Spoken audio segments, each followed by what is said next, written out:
GA action in Donegal. I'll be joined by Barry Meehan and Moyne O'Donnell to discuss all the major talking points from the weekend. Plus, a special interview from one of our heroes of 1992, Tony Boyle. That's the DL Debate this Monday just after 7pm news and podcasted on highlandradio.com. The DL Debate with Sister Sarah's Letterkenny, serving food you'll love till 9pm daily in Sarah's Kitchen. Thanks for your company. We're going to pass you over to Greg Hughes. Greg, you're looking fresh this morning. Is the headphones not plugged in again? Did it not do it? Did it forget? I might have kicked you on. So, yeah, I think you did. Because I have. You all right now? That's good. Come here, you're looking fresh today. What does that mean? I don't know. You just look younger looking today or something. Okay. I don't know what it is. You look healthy. Thank you. Which good is night's good. sleep. Ran a couple of kilometres at the weekend. You did not, did you? Honest to God. 4.5k, yeah. Did you? That's a first for you, is minutes. it? No, I just don't boast about it. Do you not? No. I'm very impressed. Good. Did you do that by happened. yourself, did you? It never happened. But in my head, I did. Oh, right. You're telling me lies then. Come here, what about the Late Late Show? What do you think then? The Late Late Show was okay. I thought Patrick did really well. Yeah. It's just more of the same. Like Yes, interviewing that's people. what I'm not like,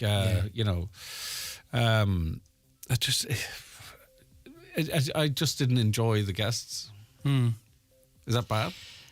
They probably have to do something on that, right? But I think But this was the first show. right. Do you This is think the you would have first like show. an A-lister coming in? No, it doesn't have to be an A-lister. Why Something more not into talk it. to people that aren't from RTE? Just talk to... Well, it's their own bank of people, you've isn't an it? interesting story. I've an interesting story. Caroline's got an interesting story. I'm not saying they should interview us, but, stop trying to get people that everybody knows and bring people on That have for a good interesting story. conversations. Yeah. Do you know what I mean? Like, and maybe even give people a profile or a platform or whatever, you know? But they don't have the guts for that, you see, because obviously...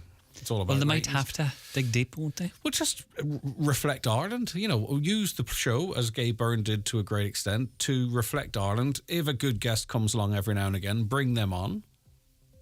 That's great if you can get access, or even maybe get a few Hollywood stars on Zoom. It doesn't matter, really. People don't care. It's only the audience in studio that care. It doesn't matter to the outside audience. You know what I mean? But just try and hold the mirror up to Ireland. And We'll just have to see what happens then, won't we? but he did well. Tough gig. Yeah, my mum wasn't impressed what he wore. Yeah, she came down on Sunday. Well, you couldn't really see it because the desk was up to his chest. And do you see the way that I was following it on Twitter as well? Just the only time I would ever do it, and it's just the comments and stuff. But the way the guests were sitting, they had to really creak their neck to see Patrick. Do you know what I mean? It was kind of you turn it sideways. Yeah. And also, I did feel sorry for them because the big joke was that in his local pub, everyone was miserable because he wouldn't say the name of the local pub. Yeah. But then when he went to the first link, the three guests ruined it. And they had they said, go on, you look very sad, cheer, blah, blah. You know what I mean? Yeah. And then it ruined the big reveal later when he mentioned the pub. Yeah, but he kind of carried up. But I think he'll bed himself in. It takes time, do you know, when you set him into something It's else. fine. Everyone likes Patrick Keelty, but you'll only watch the show if there's interesting guests or interesting topics. That's it. What a person in itself is not going to make you watch. Who have you got on your programme today? Haven't a clue. Caroline's back. She's gonna Isn't let it me great to have Caroline back, isn't it? know. Yeah, I suppose. Oh, you're a bit... Oh, Caroline, do you hear that? Yeah. We'll see what mood she's in. All right, she's good mood today. Anyway, it's nearly 10. Good luck. Bye-bye. All right, it is the 9 till noon show at 2 minutes past 9. Michaela, sorry for the delay. Very important conversation, as you can understand. But good morning to you. Here are the latest headlines. Thanks, Greg. Good morning. A number of shops in Letterkenny have been targeted over the weekend by what is understood to be a shoplifting gang. Gardaí have confirmed that they've received reports of a theft in the Port Road area on Saturday morning at 10:30 and a short time later in the Lisnenin area at 11 o'clock. It's believed those responsible are from outside the county. Gardaí say no arrests have been made, but investigations are ongoing. The Minister of State for Children, Equality, Disability, Integration and Youth says she is aware that there are significant staffing gaps across 3 Children's Development Network teams in Donegal.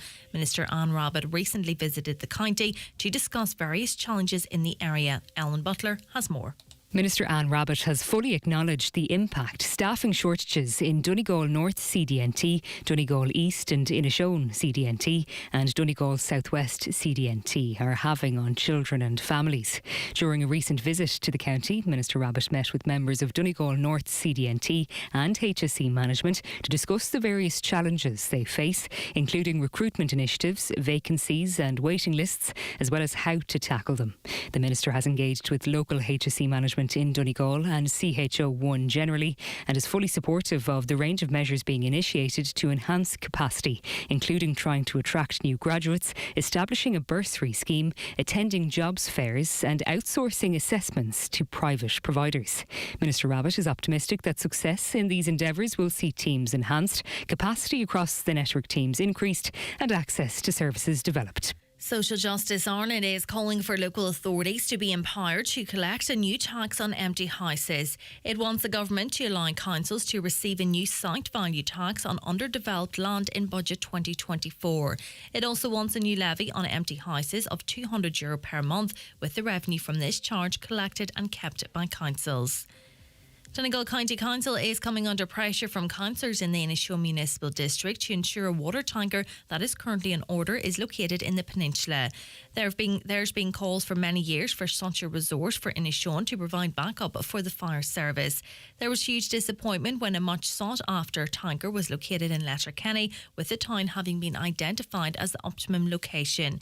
Now, with the council believed to be awaiting the delivery of a second tanker, Councillor Marshall McDermott says there can be no questions over the location of it. It has to come to Inishowen this time, because it's very, very unfair the last time that it didn't, because we were the peninsula that put it forward and we were the ones that pushed to get it ordered. There can be no way around this time it coming to this peninsula and being part of our fire service here on Inishowen.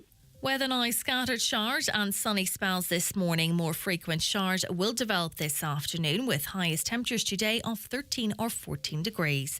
That's all from Highland Radio News for now. We'll be back with news again at 10 o'clock. Until then, good morning.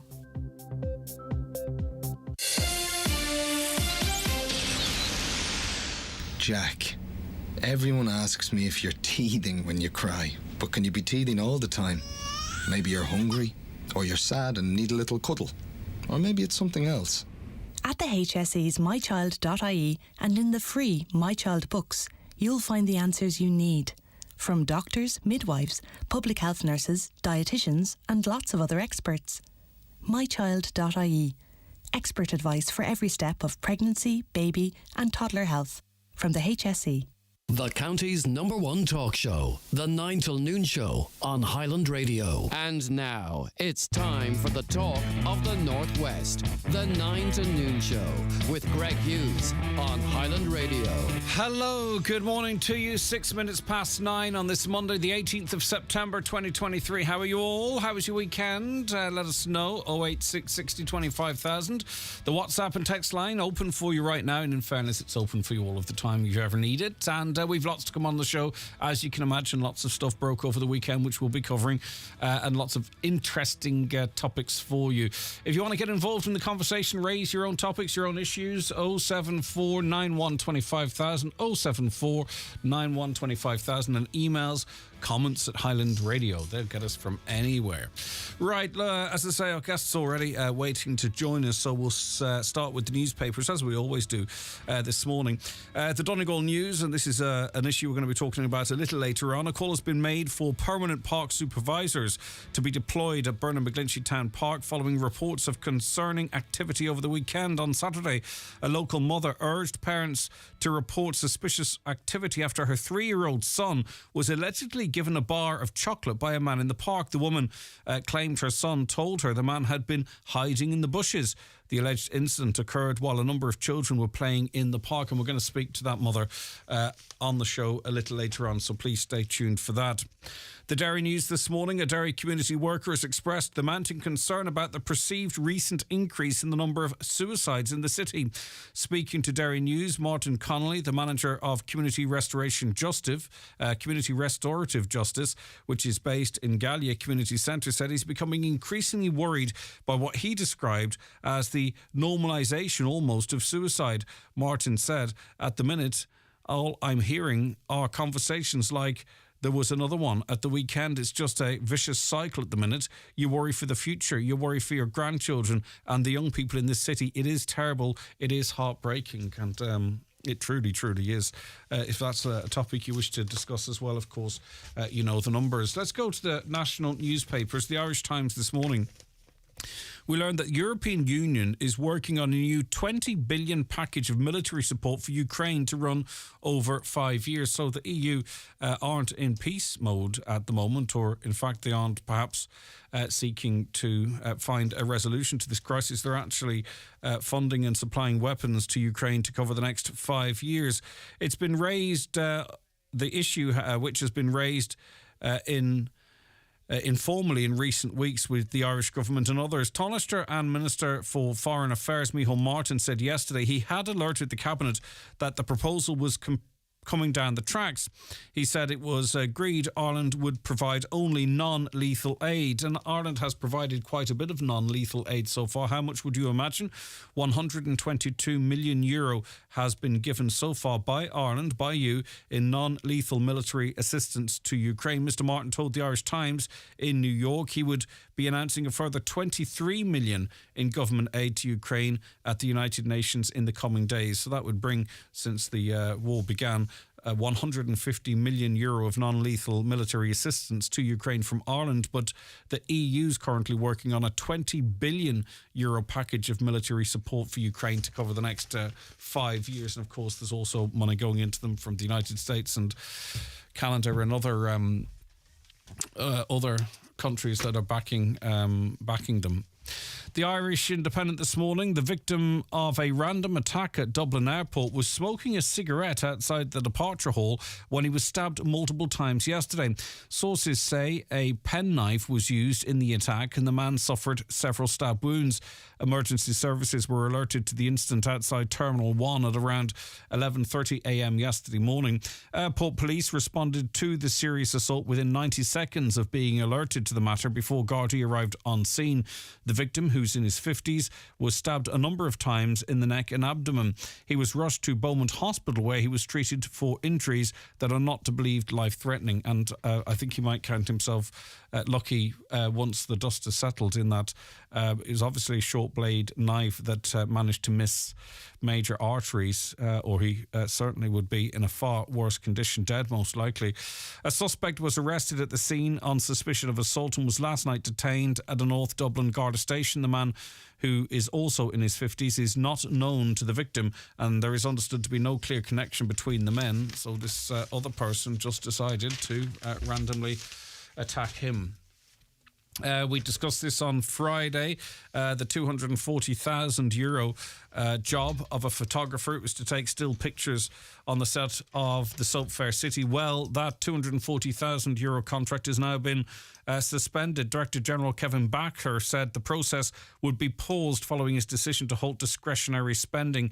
The move to advertise for photography, which would have paid a maximum of $60,000 a year over 4 years, prompted serious questions from politicians, given it was happening at the same time the broadcaster was asking the government for a multi-million euro bailout. And that is the one that we found out about. And that is the one now that has been suspended. It does make you wonder what other tenders are out or what other monies are being paid that are going ahead as planned, because we don't know about it. The politicians don't know about it. But anyway, I would imagine there was someone, maybe an incumbent, who's not going to be too happy that maybe they've lost out on that contract now. So Lee mentioned the Late Late Show before we came on air officially on the 9 till noon show. What did you think of it? How did you think the show went? Did you enjoy Patrick Kilty? I think for the most part everyone enjoyed his performance. It was funny at the beginning. He did what he had to do, I suppose. He referenced the scandal that is swirling around as he was appointed, not over his appointment, but as he was appointed. He didn't mind referencing the fact he was paying for his own flights. He had a bit of fun with that. Again, there was a few other bits that I don't know those three people. I know them. I know two of them. I don't know all three of them. I'm not familiar with their podcast, and it wasn't really made clear to me what they do or what they did.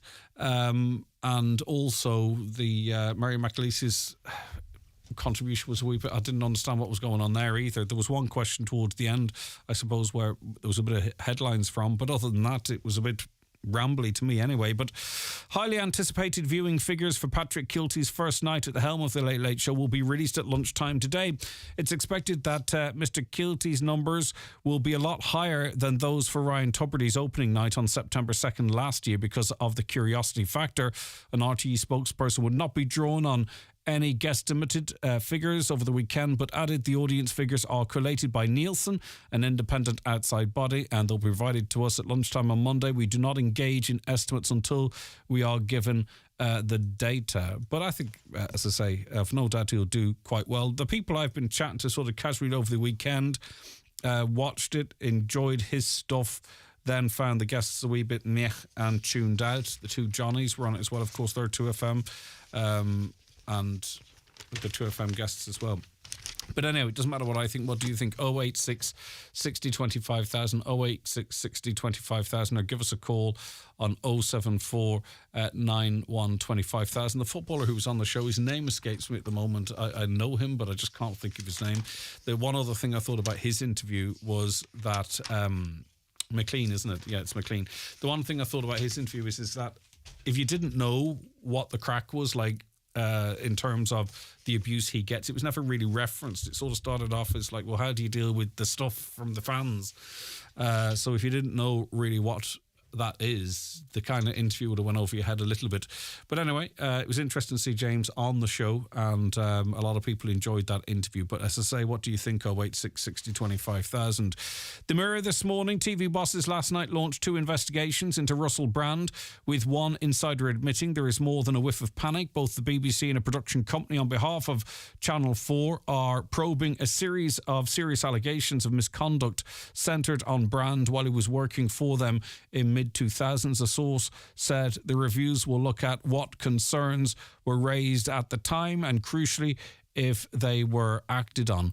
There is more than a whiff of panic among certain quarters. This off the back now of a special, as it's described, dispatches show broadcast on Channel 4 at 9 o'clock on Saturday night, which is a little bit unusual, where there were 4 women who made a range of allegations against Russell Brand, who was very popular at one point. He used to host a spin-off of the Big Brother show. He had his own shows on other channels as well. And they made a series of serious allegations of him. Russell Brand now is not in the mainstream media eye. He is an alternative voice. He speaks out against Big Pharma. He speaks out against the mainstream media and war and who benefits from it and all that type of stuff. He's got a lot of followers on YouTube. He's appeared on a few shows over in America as well. So he is still incredibly successful, just not in the mainstream, in inverted commas. And he made one statement as it relates to those allegations, which he fully denied. And I'm sure he'll speak again to his followers because they expect the truth. And I'm sure he'll, but I'd imagine he will address that to them. On to the Sun now. Irish OAPs look set to be handed a pension increase of between 12 and 20 euro in budget 2024. Government TDs have yet to agree on a final figure for the pension rise, but have been informed it will go ahead. Taoiseach Leo Varadkar previously hinted pensioners were in line for a budget boost. Fine Gael so said the state pension is now €265 a week, and we want to move it to €300 per week before the next election. And they kind of have 2 budgets to do that, I suppose. Hopefully now people who do get increases don't find it's taken out. Often people find that when they get a payment increase, a social welfare payment increase, especially if they are social housing residents, that effectively it's written off with a rent rise.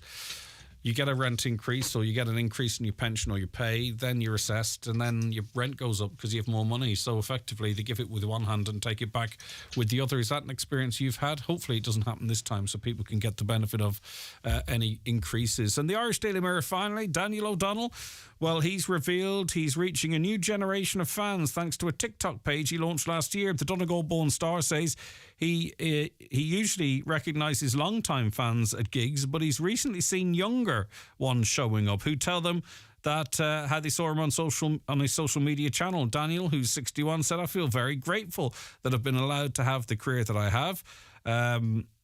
I've done something all of my life that I've enjoyed so much, and not many people can say that about what they do. But now he's using TikTok to reach a brand new generation of fans. Okay. We'll be back with our first guest on the show very shortly. Stay right where you are. The newspapers are courtesy of Kelly Centra Mountaintop Letterkenny, the 2022 C-Store National Off-Licence of the Year. The 9 till noon show is brought to you by Letterkenny Credit Union, offering low-rate car loans with fast approval. Apply online at letterkennycu.ie or in office today. Homeowners, it's time to unlock incredible savings on your energy bills. Efficient Renewables is here to reduce your energy consumption, say goodbye to skyrocketing costs, and hello to renewable energy solutions. With no VAT on solar panels and the generous grants for both solar panels and heat pumps, see these innovative systems in action in our state-of-the-art showroom in Newton Cunningham today. Contact Efficient Renewables on 074 97 08320. Fancy a game of bingo? Play at Strand Bingo, Strand Road, open 7 days a week. Free bus every Tuesday and Thursday from Clonmany, stopping at Carndunna, Buncrana and Fawn. Call Neil on 086 7307 017 to book your place. Play Tuesdays from just £5 for 6 chances to win £300. Or Thursday Stairway to 7, 6 chances to win £700. Check out boyledbingoclubs.com or download our app for more info. Donegal Denture Clinic, Letterkenny. Denture problems? We can help. At Donegal Denture Clinic, we customise, personalise and tailor your dentures to suit you. Call us for a free consultation on 91 25 25 3. Find us at Ballyrain, Letterkenny, beside Rossin College. Medical cards welcome. For all your denture needs, call Donegal Denture Clinic on 91 25 25 3. Online at donegaldentureclinic.ie. Prepare and protect your skin this autumn. Invest in Lancome skincare, available at Michael Henny's department store. Purchase 2 or more Lancome products, one to be skincare, and get a full-size product completely free. Offer available in-store at Michael Henny's and online at michaelhennys.com while stocks last. Highland Radio time checks with Expressway. Travel Route 32 from Letterkenny to Dublin when you book online and travel for less. Expressway, bringing you the time at... It's approaching 21 minutes past 9 and we're joined on the programme now by Emma. Hi Emma, how are you getting on? Not too bad, how are you? I'm good. Thanks so much for joining us to help us spread awareness. It's not easy speaking on the radio or public speaking for that matter, so it's really, really appreciated. So thank you, Emma. And it's off the back of an experience that you had and you and your child had at the town park in Letterkenny recently. So can you tell us what happened? Yeah, well, I took the 2 small kids, the one's 3 and the other one's 1.5. I brought them to McGlinchey Park at about 10:30 in the morning, simply because it wouldn't be packed and the 1-year-old could kind of batter about. But when I got there, it was very quiet. We went on. I took the look of what is balance bike because I wanted them to have a look at that new area that they opened because I thought it was a great facility. But when we got there, the 1-year-old saw the swings, and of course we were dragged in there first. There wasn't very, very few people there, maybe 2 mothers and 2 small kids on swings, and they left immediately when I got there. And then it was just myself, Luca, and my little child, my smaller girl, and another mother a wee bit younger than me with her toddler and a small child in a pram. I was kind of pushing my child on the swings and kind of keeping an eye on her because it was very slippy because it had been wet. Mm-hmm. And the girl was up playing on the bigger playground and shouting down and me shouting back, and because he likes you to watch him, you know how children are. Mm-hmm. And within 2 minutes he was shouting, "Mammy, Mammy." So I kind of went up towards him that way because I thought maybe he didn't want to be on his own. And when I got there, I was helping the younger one climb up to go on the slide, and he kept saying to me, "We can't go down the slide, so the sweets are there." And I says, "What are you on about, you know?" And he says, "I can't go down the slide because the sweets are there, Mammy, they're from Santa." And I said, I kind of just passing him off thinking he's just chatting rubbish, you know. Mm-hmm. And he kept saying it and kept saying it. And I said, "Oh, where are the sweets?" So I climbed up myself and I looked in the slide, and there was a whole bunch of Kinder chocolate sweets and bars and a note saying, "For kids from Santa." Mm. Now, the only reason I knew to ask him is because he can't read. So I said, how do you know that they're from Santa? And he says, because the man told me. And I said, what man? He says, oh, he's away into the trees there, Mummy. So I turned around and I kind of looked, and of course, you pit to your stomach. I kind of felt a bit sick, and I thought, where is this man? I said, what did he say to you? He said, and look, and I turned out his pocket as in gesture and what he did, and says, all the sweets are gone now. They're all from Santa. I said, did he give you any chocolate? He says, yeah. And I says, well, where is it? And he says, in my pocket, and he handed me out 2 bars. I says, put them back in the slide there. You're not allowed to take them. So he put them back in, and I kind of ushered them down. I was kind of shaking a bit because I thought it was a bit strange. And to be honest with you, some randomer coming out of the trees to talk to your child is a bit creepy. Yeah. But I approached the younger mother then, because she had been coming up towards the slide area, and asked her, did she see a man there? And I told her what happened, and she had said she didn't see any man at all. And I kind of took the kids and went towards the exit again, but we did a lap around, to see if I could see any man in the park. Now people might go, well, maybe you didn't see a man and stuff like that. Right. So Luca is a pretty switched on young fella, but he can't read.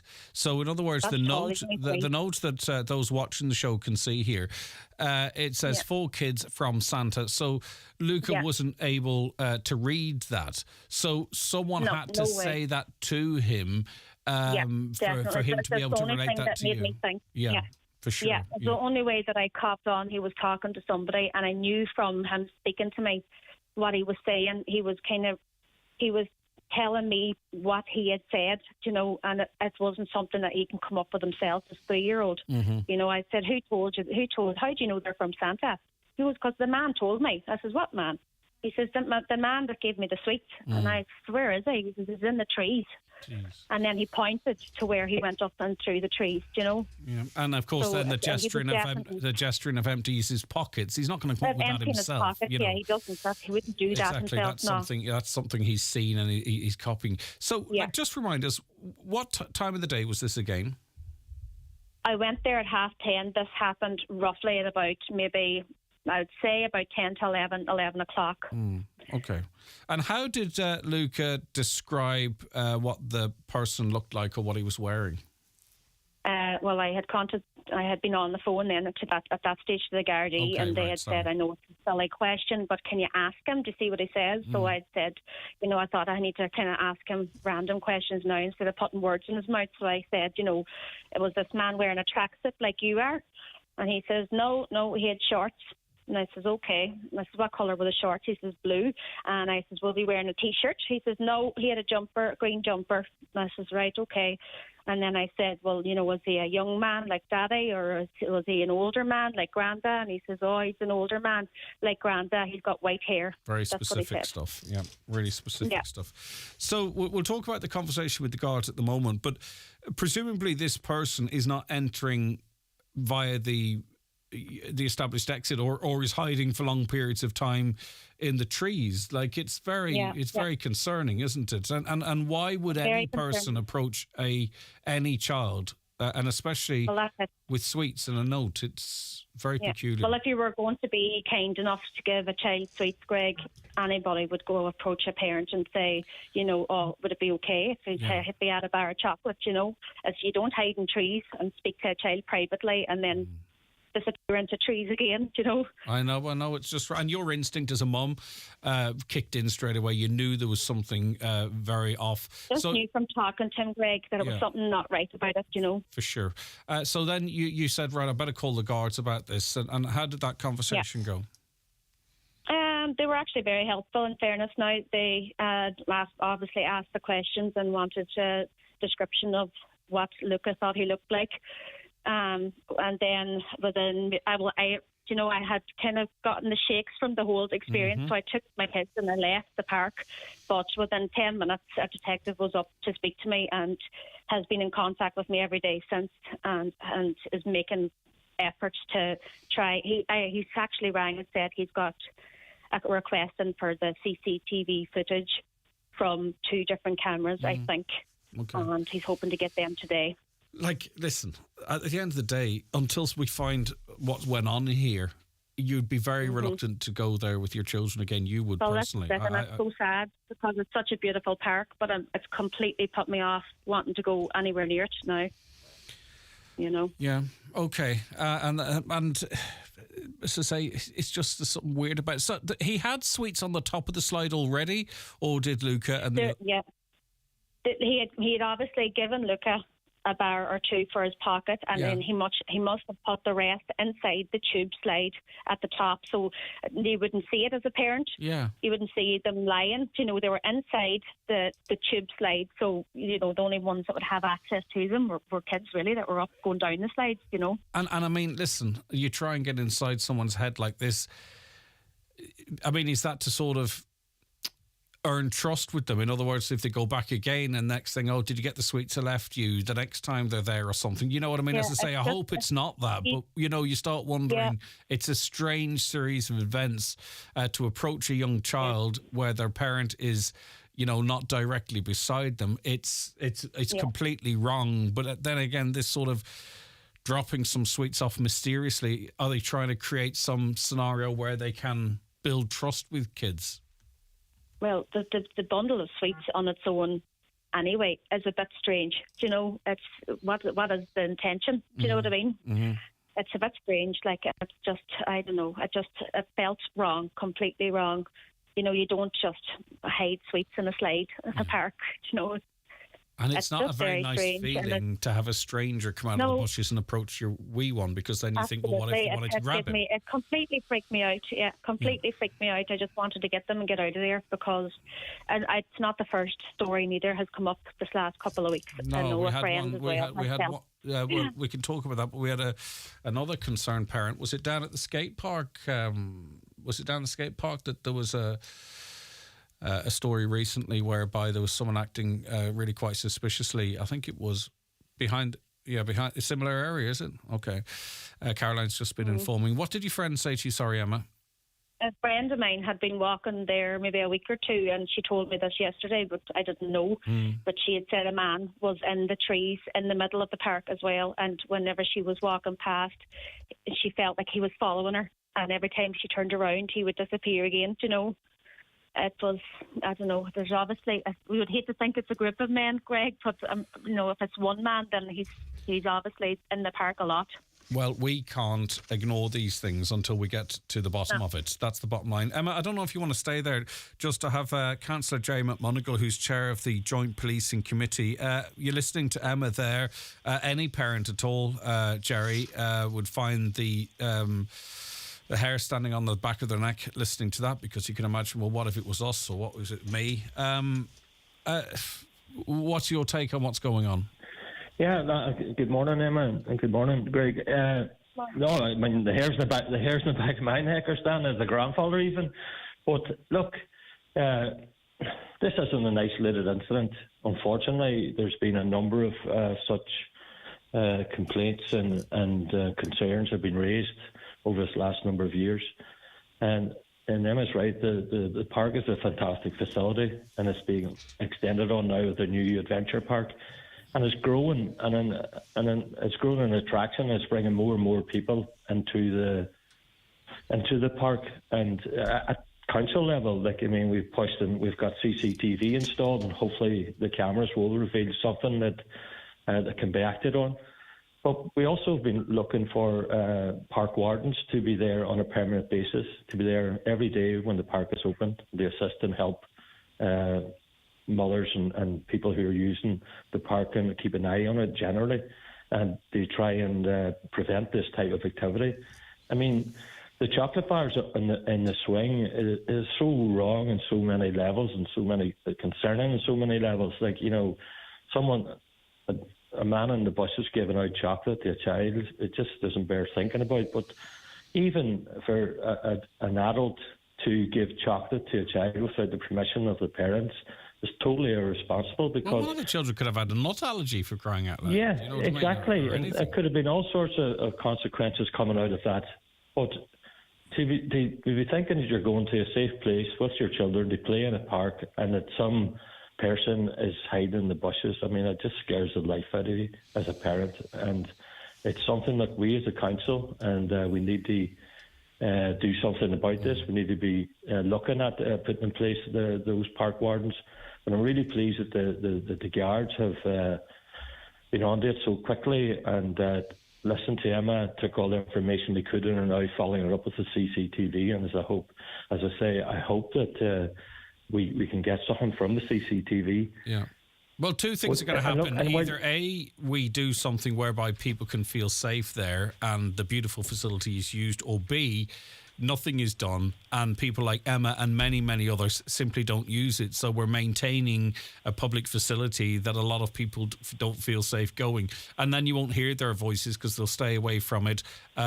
You know what I mean? So I think something needs to be done shortly at least to make people feel secure and safe, or else you know, people simply just won't go there, especially on your own. Do you know what I mean? No one wants the possibility of encountering some person out of the bushes giving children sweets. You want to avoid that. No, we have our MD meeting now tomorrow, and I certainly be raising it that we need to be looking at that very, very seriously. And we need not to be looking at the park on its own. We have next to the park is St Connell's, which is being renovated, and more services are being provided there. So that means more and more people are attending that area. With Cargill-Acalia, which has recently extended their premises. So there's a massive footprint there that is an attraction to a lot of people for different reasons. Mm-hmm. And in the middle of that is the Bernard McGlinchey Town Park, which is a fantastic facility. And just listening to Emma, we need to build the confidence of parents like Emma again and the general population to come into Bernard McGlinchey Park, which is a safe place to be. But unfortunately, as I said, there's been a number of these unsavory incidents down through the years, and we need to ensure that people have confidence in coming to the park, that they're looked after, and the way to do that, I think, is for us to employ park wardens there from the park opens until it closes in evening time, who are there to help and assist and reassure all the people who visit and use the park that it is a safe place and are there to help and assist them. Yeah, Emma, a caller says, if it was something sinister, why would the seats be left out openly? Not everything is something suspicious. And I mean, this is suspicious. There's there's no reason for a fully grown adult to be leaving sweets there. And maybe the caller missed the fact that he actually handed your son sweets and said they were all gone. Yeah. I mean, I don't really feel there's any mitigating circumstances here, because at least this person, even if they didn't have motivations beyond what they were doing, needs to understand that this is not really suitable adult behaviour. There's no real excuse for it. Even if there was no bad intention, it still doesn't sit well with parents, to leave chocolate in the slide. It just doesn't sit well with anybody, I don't think. It's just not right. A caller says too, why are there trees and shrubs around the playing area in the two parks? I'm not familiar with it. Could that area be cleared? Go ahead. I think it would be a good idea to remove them trees, but that's just my opinion. But it is the opinion of a lot of other people too. To have it a little bit more easy viewing, improve so lines that people of sight. can't be hiding in trees, around the park, especially around the kids' playing area. What do you think of that, Councillor? That particularly around the children's playing area, maybe we should just open up the lines of sights and open them up. Yeah. Look, I fully support that. Bushes or something. I fully support that. Look, we've children myself, we have grandchildren now. We take them to the park, and when you're sitting there, you like to see where they're playing, who they're playing with, and that they're not getting in any difficulties or harmful ways. So yeah, look, that's something we need to look at. And as a council, and I'm sure our outdoor staff look at it regularly. If that's a request, then it can be addressed fairly quickly. Now coming into this time of year, we should maybe look at that and try and do something and open it up a bit more and let the sight lines be more visible to all who use the park. And Councillor, just for clarification, is there currently CCTV in the park?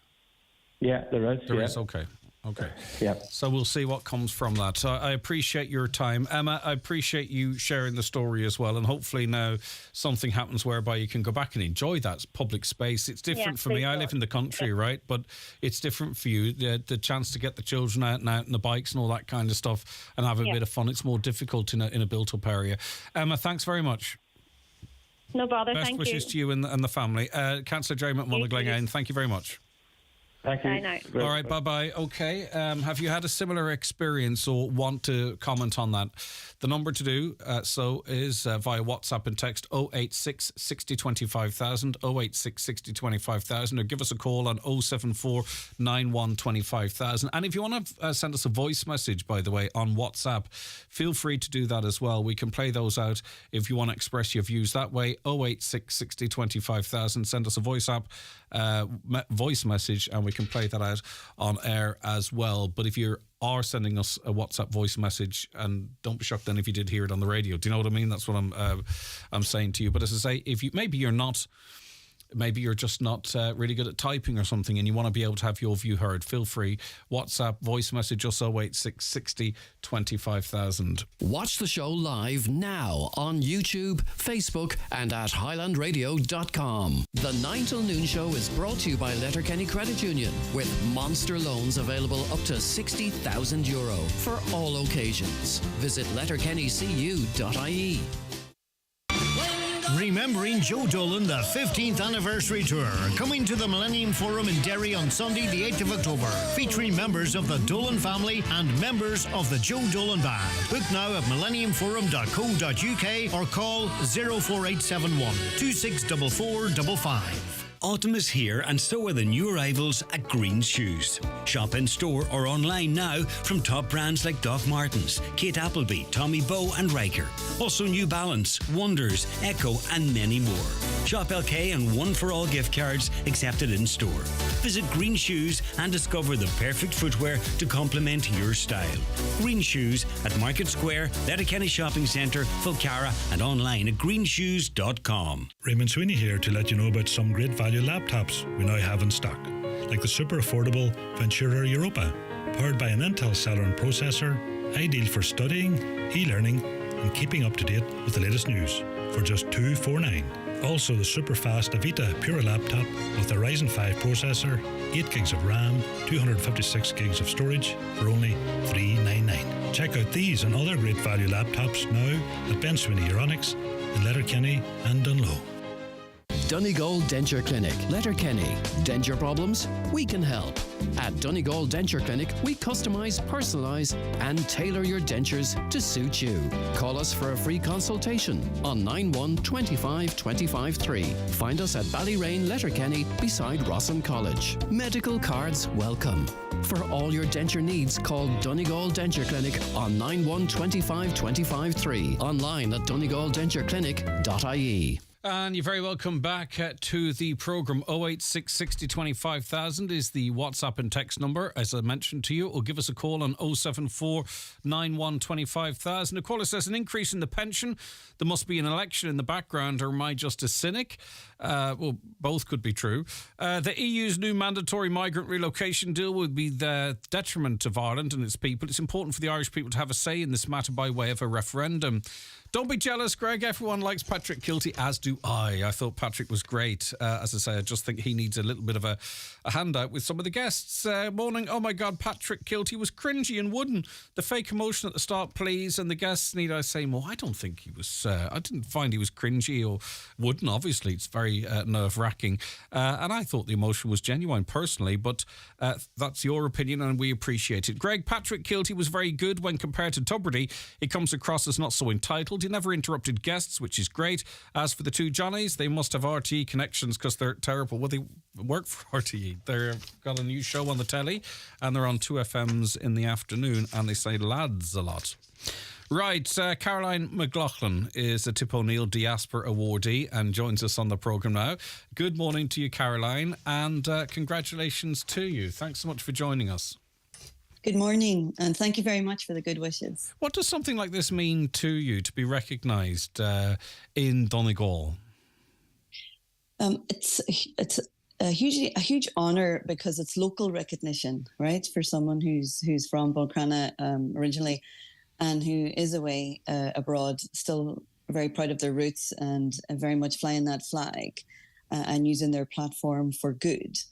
So it's very much something I'm very proud of, to have recognition from home. Now, you've been lauded and praised for your community building talents and your long-term dedication to giving back to community. So how do you do that, Caroline? Tell us a little bit about the work that you do. So I work in financial services, so I have a day job that pays my bills. Everyone needs one of those, yes. Yeah, and I guess I was very fortunate that I had a great education in Crana College, Buncrana, and then I went to University of Ulster, and I don't take that for granted because my own parents didn't even get a chance to go to secondary school. So it is one of those things where I had those opportunities, and I now see that there's so much focus on diversity and social mobility, and it's not always the case still to this day that people have those opportunities, and also that you don't always need education. It's the apprenticeships programs and what have you. But for me, in where I work, we have an Irish network, and I've been co-chair for over 10 years. And essentially, we use that platform for something good. We do a collaboration with Corporation Ireland, a charity based out of Northern Ireland, peace building. So every year for about 15 years now, we've taken students from two sides of the community to London. We mix them with London students from different ethnic backgrounds. We also have representation from the Irish Traveller Movement and from Dublin, inner city Dublin. And it's all about networking, broadening horizons, giving them something different to think about. It's not about a career in financial services. We do visit hotel kitchens. We do go to Bloomberg TV studios. We try to just, give that boost of confidence and take them out of their environment that they're used to, where they can meet new people. And we can all be, I suppose, but particularly young people, dependent on your background, you can be in a bubble.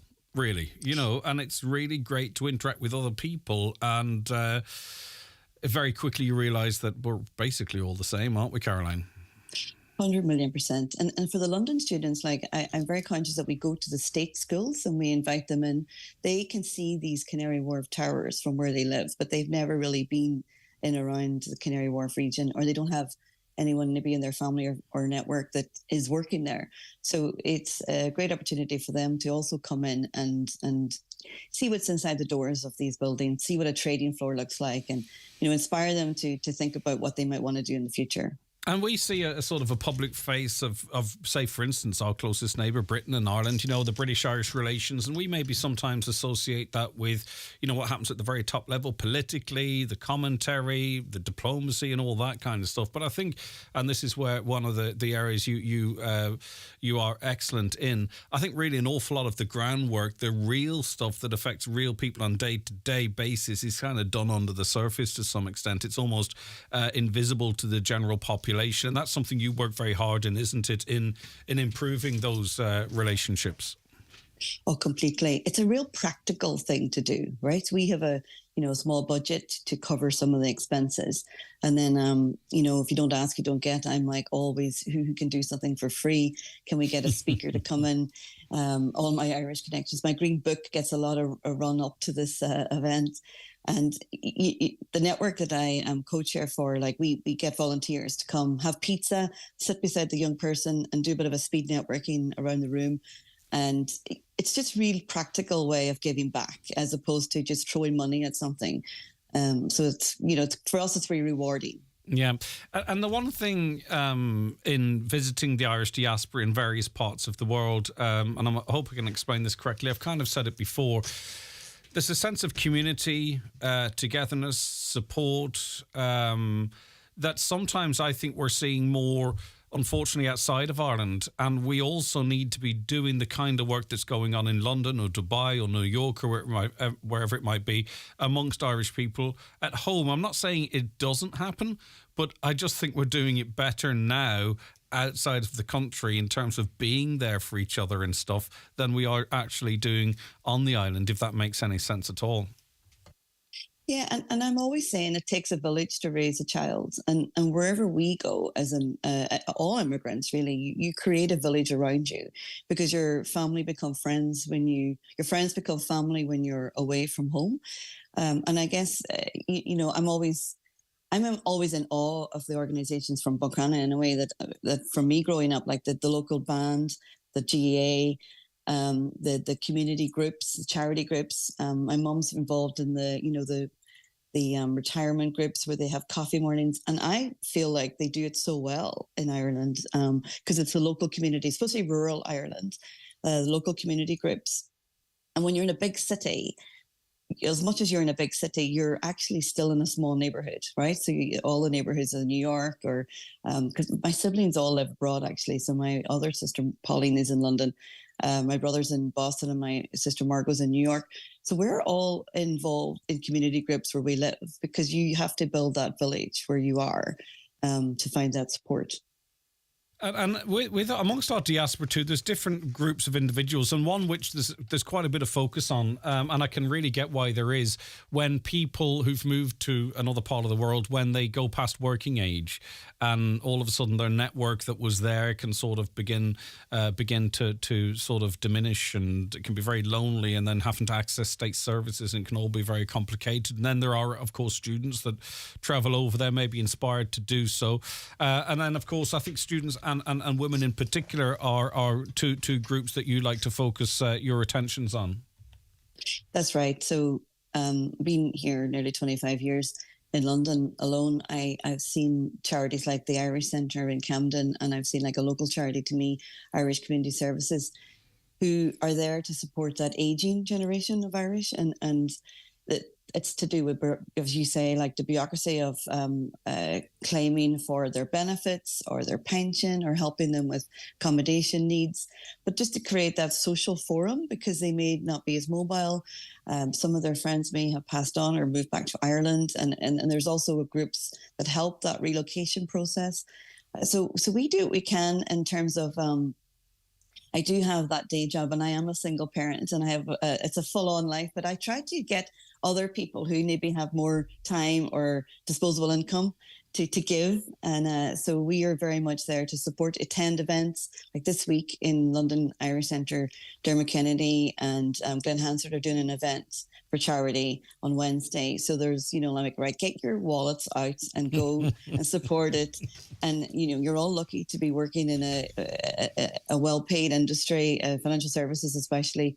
But I find like the Irish companies here, especially the construction companies, are so generous. Amazing. Yeah. So generous. And you were over for the Vintage Day, and you just see that in operation, right? They're just there with their, what can we do? Not waiting to be asked, what can we do? Yeah, it's amazing. There's some amazing people over there, but it's pulling it all together, and that's the networking side of it, isn't it? Because you can have loads of people that are well resourced and have good hearts, but you have to get them all together, get them at the same events, get them into the same room, and that's, I suppose, where all that's the bit I would struggle with. That's the networking side of it. Yeah, and that's I guess for me, I'm like, right, here is the WhatsApp comes out from Caroline, or the email comes out from Caroline with a big invitation in the title, and then the price will be in there for what they need to pay to attend. And I guess during the pandemic, we found an ask from the local charities here where I live, and it was, to be a befriender, to be someone who would call up someone, or to go to the older Irish person's house to help them with technology, because they gave out like iPads and what, and they wanted to help them with how do we use these. And also, we did a hamper at Christmas. So for the whole of December, my son and I were delivering hampers to houses. And it took a long time, but we enjoyed it as much as the recipient enjoyed it, because it was a chat at a doorstep that they haven't been able to do for months. You're based in London now, but you've travelled all over the world. And at the moment, we have a situation whereby a lot of young people are leaving. There's a couple of reasons for it. A, to go out and see the world and explore and grow and what have you, and fantastic. B, there's those that feel they have no choice. They feel there's nothing here for them. I might ask in a moment what we need to be doing, maybe to make it a choice rather than a need. But what is your advice for young people looking to travel the world to see new experiences? Yeah, and I guess for me, it was very much adventure, and I'm still away. And just be prepared. I think that people underestimate what it's like to go away, and London Irish Centre looks after as many young people as it does old people. So look out for your local Irish groups. It's very important that you join those groups, you feel the support. The GAA was hugely important to me in Australia and in London. I played football and camogie. I'm good at neither, and didn't, but it still was an instant network of people. And I think the sports side of things, and particularly in London, is kind of replacing the social clubs and things. People are interacting and connecting through their GAA club rather than the Irish club or whatever it might have been in the past. Exactly. And also, you don't need to be good at the sport to be part of it. You could be involved in whether it's their social media or their marketing campaign or being a treasurer, just turning up to support them, cut the oranges. Because we had, we still get involved in that side of things. And so yeah, be prepared, and, also be prepared to get your hands mucky, because you need to pay rent wherever you go. And if you can get some sort of temporary accommodation with someone, that's great. Get your feet on the ground. Secondly, get your CV and make sure it's, you have it done up to as best as ability. So that's there, and leverage your network. Get who do your parents know? Who do your friends know? Yeah, you have to have a bit of neck on you, don't you? You have to use your advantage. Finally, you've travelled extensively, and I know you're incredibly proud of Buncrana and the Inishowen Peninsula and the county more generally. But on your return visits, what do you see that you think we could improve on? So I know that there's big plans for the shorefront in Buncrana, so that will be a great, and also for Dunree, they've also got a grant to do a tourist attraction. So we really found that the Wild Atlantic Way has extended to Donegal far more now than it had in before the pandemic. I guess there's been that real introduction by the rest of Ireland. We also have the Inishowen Innovation Hub just opened there at early September. A fantastic remote working space. So I really encourage people who are either going home on holidays or just go on holidays, and you can use that space to work from. I've used it myself. It's a great resource. There's a good lot of them all around Donegal, actually. So it's a great way to use that flexible working narrative. And accommodation, I think, is sometimes tricky with a lot of the places around. And it's expensive. So, but if Airbnbs become something that's really popular now, and family groups go together in those, we've done that every year now since the pandemic as well. It's a real thing to go as a group and rent somewhere. Lovely stuff. Come here. I wish we had more time, but Caroline, congratulations, and lovely to speak to you and hear of the work that you're doing over there. Vitally, vitally important stuff, and I'm delighted that it's actually been recognised. So Caroline McLaughlin, Tip O'Neill, Diaspora awardee, thank you so very much, and again, congratulations to you.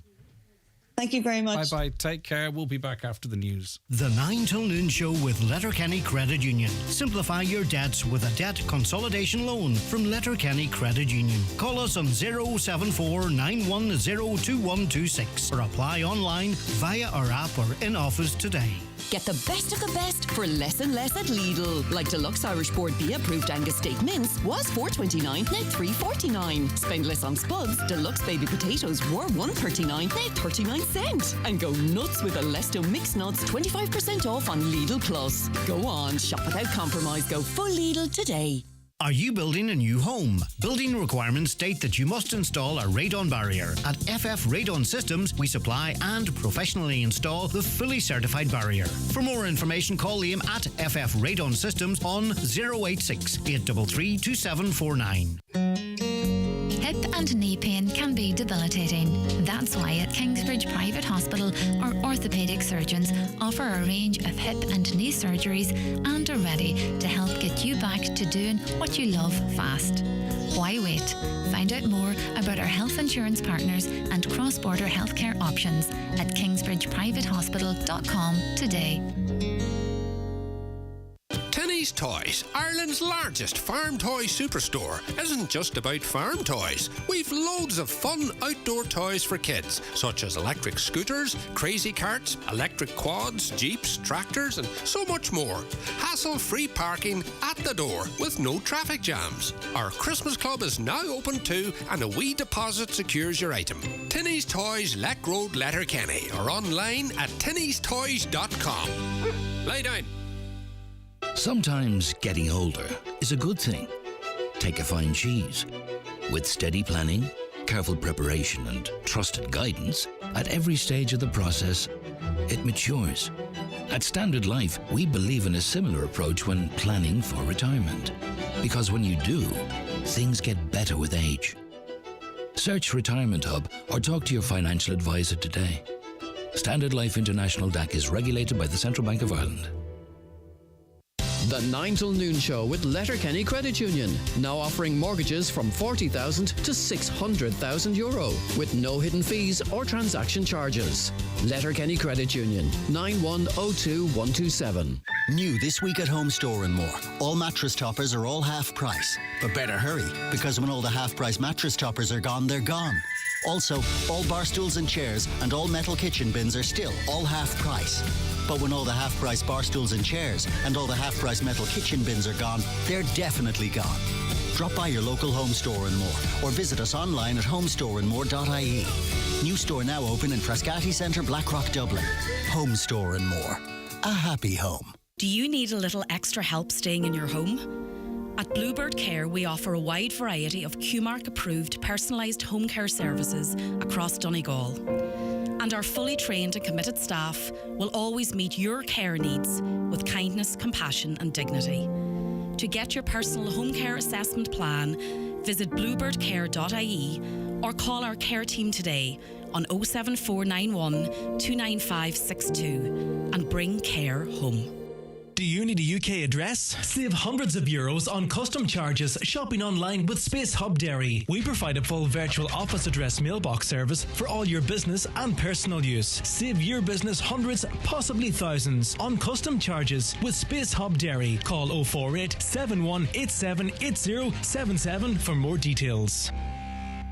Donegal Denture Clinic, Letterkenny. Denture problems? We can help. At Donegal Denture Clinic, we customise, personalise and tailor your dentures to suit you. Call us for a free consultation on 91 25 25 3. Find us at Ballyrain, Letterkenny, beside Rossin College. Medical cards welcome. For all your denture needs, call Donegal Denture Clinic on 91 25 25 3. Online at donegaldentureclinic.ie. Live, on air, online and on the Highland Radio app. This is Highland Radio News. Good morning, I'm Michaela Clark with the news at 10 o'clock. A Letterkenny mother has been left shaken after her 3-year-old son was allegedly approached and given sweets by a man in the Bernard-McGlinchey Town Park. Emma's son became unsettled, and when she went to investigate, she found a pile of sweets accompanied by a note reading 4 kids from Santa at the top of one of the slides within the play area. Her son told her that the man was hiding in the bushes. Speaking on today's 9 to Noon show, Emma says the man's behaviour was very unnerving. If you were going to be kind enough to give a child sweets, Greg, anybody would go approach a parent and say, you know, oh, would it be okay if they had a bar of chocolate, you know? As you don't hide in trees and speak to a child privately and then disappear into trees again. Well, Councillor Jerry McMonigal says this is not an isolated incident. While CCTV is in operation at the park, Councillor McMonigal has repeated calls for further resources to be put in place. We also have been looking for park wardens to be there on a permanent basis, to be there every day when the park is open, to assist and help mothers and people who are using the park and keep an eye on it generally, and to try and prevent this type of activity. I mean, the chocolate bars in the swing is so wrong on so many levels and so many concerning on so many levels. Ireland and Qatar are co-hosting a major UN summit in New York today about the global sustainable development goals. Taoiseach Leo Varadkar will address the conference, later with Taoiseach Micheál Martin also at the UN for the summit. Just 12% of the 2030 targets for the SDGs are currently on schedule to be completed. Fianna Fáil MEP Barry Andrews will attend the summit. He says it's important Ireland leads in getting things back on track. Eurostat examines where EU countries are, and we were already way off track pre-COVID. So there's 100 million people living in Europe who are at risk of poverty. And that really tells you all you need to know. So you can extrapolate from that it's obviously much worse in developing countries. A number of shops in Letterkenny have been targeted over the weekend by what is understood to be a shoplifting gang. Gardaí have confirmed that they received reports of a theft in the Port Road area on Saturday morning at 10:30 and a short time later in the Lislenin area at 11 o'clock. It's believed those responsible are from outside the county. Gardaí say no arrests have been made, but investigations are ongoing. The Minister of State for Children, Equality, Disability, Integration and Youth says she is aware that there are significant staffing gaps across 3 children's development network teams in Donegal. Minister Anne Rabbitte recently visited the county to discuss various challenges in the area. Ellen Butler has more. Minister Anne Rabbitte has fully acknowledged the impact staffing shortages in Donegal North CDNT, Donegal East and Inishowen CDNT and Donegal Southwest CDNT are having on children and families. During a recent visit to the county, Minister Rabbitte met with members of Donegal North CDNT and HSE management to discuss the various challenges they face, including recruitment initiatives, vacancies and waiting lists, as well as how to tackle them. The Minister has engaged with local HSE management in Donegal and CHO1 generally and is fully supportive of the range of measures being initiated to enhance capacity, including trying to attract new graduates, establishing a bursary scheme, attending jobs fairs and outsourcing assessments to private providers. Minister Rabbitte is optimistic that success in these endeavours will see teams enhanced, capacity across the network teams increased and access to services developed. Donegal County Council is coming under pressure from councillors in the Inishowen Municipal District to ensure a water tanker that is currently on order is located in the peninsula. There have been calls for many years for such a resource for Inishowen to provide backup to the fire service. There was huge disappointment when a much sought after tanker was located in Letterkenny, with the town having been identified as optimum location. Now, with the council believed to be awaiting the delivery of a second tanker, Councillor Martin McDermott says there can be no questions over the location of it. It has to come to Inishowen this time because it's very, very unfair the last time that it didn't, because we were the peninsula that put it forward and we were the ones that pushed to get it ordered. There can be no way around this time it's coming to this peninsula and being part of our fire service here on Inishowen. Weather now, scattered showers and sunny spells this morning. More frequent showers will develop this afternoon with highest temperatures today of 13 or 14 degrees. That's all from Highland Radio News for now. We'll be back with an update again at 11 o'clock. Until then, you can keep up to date with the latest local news on our website, highlandradio.com. Good morning. The obituary notices for this Monday morning, September the 18th. The death has taken place of Daniel Danny Blair, Upper Door, Bombay, originally of Glasgow. His remains are reposing at his late residence from 11 o'clock this morning, rosary at 8 o'clock, house private from 10 p.m. to 11 a.m. Funeral Mass tomorrow in St Mary's Church, Derrybeg at 12 noon, with interment afterwards in Maharagan Cemetery. The funeral Mass can be viewed live on Kieran Rorty, Funeral Director's Facebook page. Family flowers only, please. Donations in lieu to the Donegal Hospice and Donegal Cancer Flights and Services, care of any family member or Kieran Rorty, Funeral Director. The death has taken place of John Kern, Mina Vanahan, Quigley's Point. His remains are reposing at his home. Funeral from there on Wednesday morning at 10:15, going to St Columba's Church Strong for Requiem Mass at 11 o'clock, with interment afterwards in the adjoining cemetery. Family time please from 11 p.m. to 10 a.m. and on the morning of the funeral. Funeral Mass can be viewed live on stcolumbastrong.net. The death has taken place of Susan Glacken, 10 Castleview, Newton Stewart. Susan's remains are reposing at her late residence.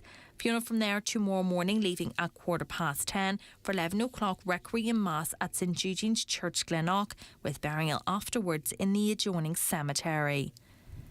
The death has taken place of Barbara Byrne, 16 West Hill, Letterkenny, and formerly of Drumacanoe, Churchill and Wensbury, England. Her remains are reposing at her daughter Noelle Ryan's residence in West Hill, Letterkenny. House private to family, extended family, neighbours and friends only, please. Removal to St Columba's Church, Glen Swilly at 10:15 tomorrow morning for 11 o'clock Mass. Interment afterwards in the family plot in Temple Douglas Cemetery. Family flowers only, please. The death has occurred of Michael Gibbons, Beltra, Isle of Doe, Clonmany. Remains reposing at his late residence, with funeral from there this morning at 10:20, going to St Mary's Church, Clonmany for Requiem Mass at 11 o'clock, with interment immediately afterwards in the adjoining cemetery.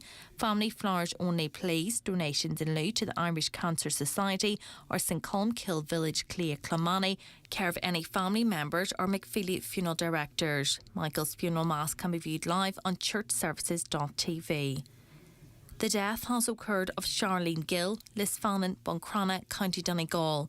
Charlene's remains are reposing at her home. Requiem Mass this morning at 11 o'clock in St Mary's Church, Cawkill, with burial afterwards in the adjoining cemetery. Funeral can be viewed live on churchservices.tv.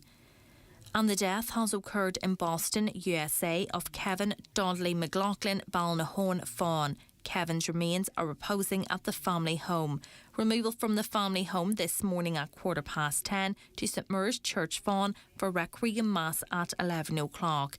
Interment will take place on Wednesday morning at 11 o'clock in St Mary's Cemetery, Fawn.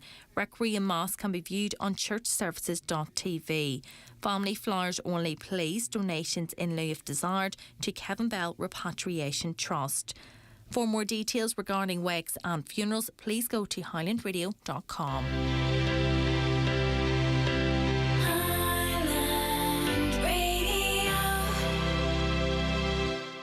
Join Disney Plus with our biggest offer ever for only $1.99 per month for 3 months. Watch this! Blast into the latest blockbusters with Guardians of the Galaxy Volume 3. The galaxy still needs its Guardians. Pixar's Elemental. Elements don't mix. And exclusive series like Welcome to Wrexham. It's just like nothing else. For a limited time only, $1.99 per month for 3 months. Think you know Disney Plus? Think again. Offer ends September 20th. Must be 18 plus without an active Disney Plus subscription. After 3 months, auto renews at then current monthly premium price of $10.99 until cancelled. The county's #1 talk show, the 9 till noon show on Highland Radio. Okay, lots coming up in the programme a little later on. We're going to be talking about the establishment of a new political party in Donegal to contest local and, I presume, general elections on the issue of defective concrete. That's coming up for you. That and so much more besides. Good morning, Greg. I'm listening to Emma and I'm still wondering what she did to get... Sorry, I beg your pardon. Good morning, Greg. I'm listening to Caroline and I'm still wondering what she did to get this award. Is it anyone from Donegal with a great job who also sidelines as a charity worker? Seems to always be those people, never Joe Soap. Well, firstly, who's to say she isn't Joe Soap? But... it's people, in this instance, from Ireland who've done very well for themselves and rather than resting on their laurels, they give freely of their free time and their expertise and money to build networks and strengthen Irish communities abroad, which I think is really worthwhile. And it's a Diaspora award, so she gets my vote anyway. The Late Late was great. Best host in Ireland, Patrick Kilty. Okay. Patrick Kilty was cringe at the start. Fake emotion, in my opinion. Didn't like him giving Ryan the digs at the beginning. Yeah, a few people seem to not like the Ryan Tubridy digs, but I probably cleared it with Ryan. And it is comedy, and I suppose it cleared the air a little bit. It was the elephant in the room to some extent.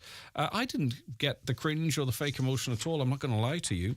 Good morning, Greg. Our government don't mind sending our money to Ukraine. They say it's for non-lethal stuff, but how do we know? There's no audit. We already pay $30 million a week of taxpayers' money for the refugees. Don't do it for your own homeless. How is this allowed to happen? I'm not sure about the $30 million a week. I'll double check those figures. I presume we don't know if there is no audit, is there? Greg, I'd like to know what the lane setup is on Lifford Roundabout. Heading towards Letterkenny, there used to be arrows on it to show which lane to use, but now there are no arrows. So going by the rules of the road, you should use the left lane for first right and second exit, but everyone seems to use the right lane to go straight ahead. I hate using this roundabout now. I use the left lane when going towards Letterkenny. Am I wrong, Greg? Well, the way I was taught was if it's on your average roundabout, if it is 12 o'clock on the clock or before, you use the left lane. If it's after 12 o'clock, you use the right lane. Now that's on a 2-lane setup. I don't know why they got rid of the arrows. It's similar. There's other roundabouts like that. The Tully Arrow roundabout, for an example, too. There's no arrows as such. So I don't know the rules. If it were me, I'd be in the left lane heading towards Letterkenny each and every time. Anyone out there? We always get a good reaction when we talk about the rules of the road and roundabouts. Let us know. I know there are some professional drivers out there that will tell us the facts. Some shopkeeper might recall a person buying an unusual amount of Kinder Sweets could be a possible lead. It's not an unusual amount, though. It was like a couple of those multi-packs. It could be me, to be honest with you, because I've gone in and bought them for birthday parties and things as well. You know, the little Kinder, they're about 2 inches long. You know, those wee things, and you get about 14 of them in a packet. Greg, cut down the trees and fence the park properly, one way in and out. Yeah, I think we're at that space now, and I don't think there's any harm in that anyway for people to feel more secure. A caller says, time to put proper security in our parks. They're not safe, believes the listener. As I say, you know, we don't hear everything. We hear a lot, but we don't hear everything, and we've heard a couple of really quite disturbing stories in public spaces around Letterkenny over the last month. Hi, Greg, listening to the lady on about the park, and my stomach is pure sick. Something definitely wrong there with that situation. The lady was right to report it, and good on her, wee boy. Maybe the Garda should take a random walkabout every now and again. Thank you. That comes in from Lorna. Yeah, indeed. Maybe if people thought there were. But how does someone access where that person was from? Again, I'm not from Letterkenny as such. I'm familiar with the park, of course. I mean, they're walking around, blue shorts, was it green top, beard? It's really quite distinctive. Greg, I didn't enjoy the guests on the Late Late Show either, and I won't elaborate. Okay, well, feel free to elaborate. It's your show. You're paying for it. So, you know, if you thought it was great, you can say that. If not, then you can say that too. We live in a democracy of free thought. Okay, let us take a break for the bingo numbers, and then we'll return with our next guest. It's time for NCBI Bingo on Highland Radio. It's Monday, the 18th of September. You're playing on the green sheet. The reference number is S6. It's game number 38. The numbers are 22, 20, 87, 14, 71, 18, 66, 4, 27, and finally 29. Phone your claim to 9104833 before 8 tonight, leaving your name, contact number and the name of the shop where you purchased your book, and we'll call you back the next working day. Get all your NCBI bingo information at highlandradio.com. Are you tired of the gym? Get stronger in just 20 minutes per week with Fit20. Train once a week with a personal trainer in a climate-controlled gym. The surroundings are quiet and peaceful and the machines are spotless. We guarantee measurable results within 3 months or your money back. So what are you waiting for? Try Fit20 today. Visit fit20.ie to book your free session. Bingo every Monday night at Halfway House Bingo Burnfoot. Doors open at 7:30 with eyes down at 8:30. €2,500 must go. The snowball is now €1,550 on 45 numbers or less. If you're not in, you can't win. That's Halfway House Bingo tonight at 8:30. Are you a self-assessed income taxpayer? Tuesday, October 31st, pay and file deadline is approaching fast. The quickest and easiest way to file your return and pay your tax is by using Ross, Revenue's online service. It also gives you until Wednesday, November 15th. Register for Ross today at revenue.ie. Don't miss the deadline. Pay and file on time. The 9 till noon show is brought to you by Letterkenny Credit Union. Digital loans now available. Apply online or via our app today and get your loan transferred directly to your current account.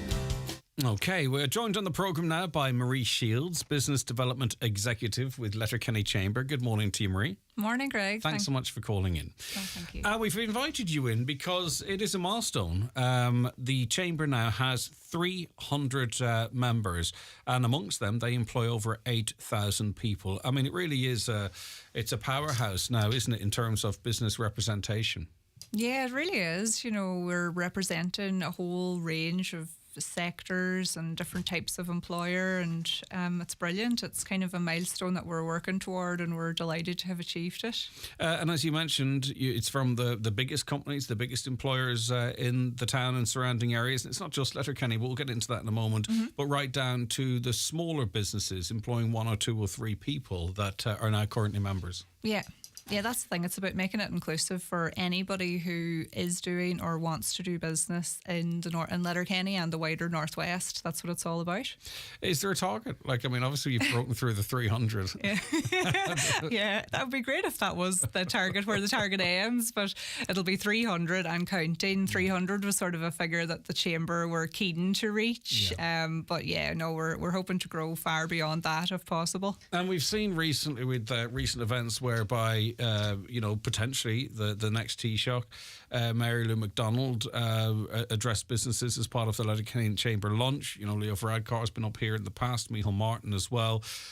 In terms of a united voice for business, it's very critical. It has a very critical role in that regard in terms of lobbying and talking to government and trying to, I suppose, forge measures that benefit the Northwest.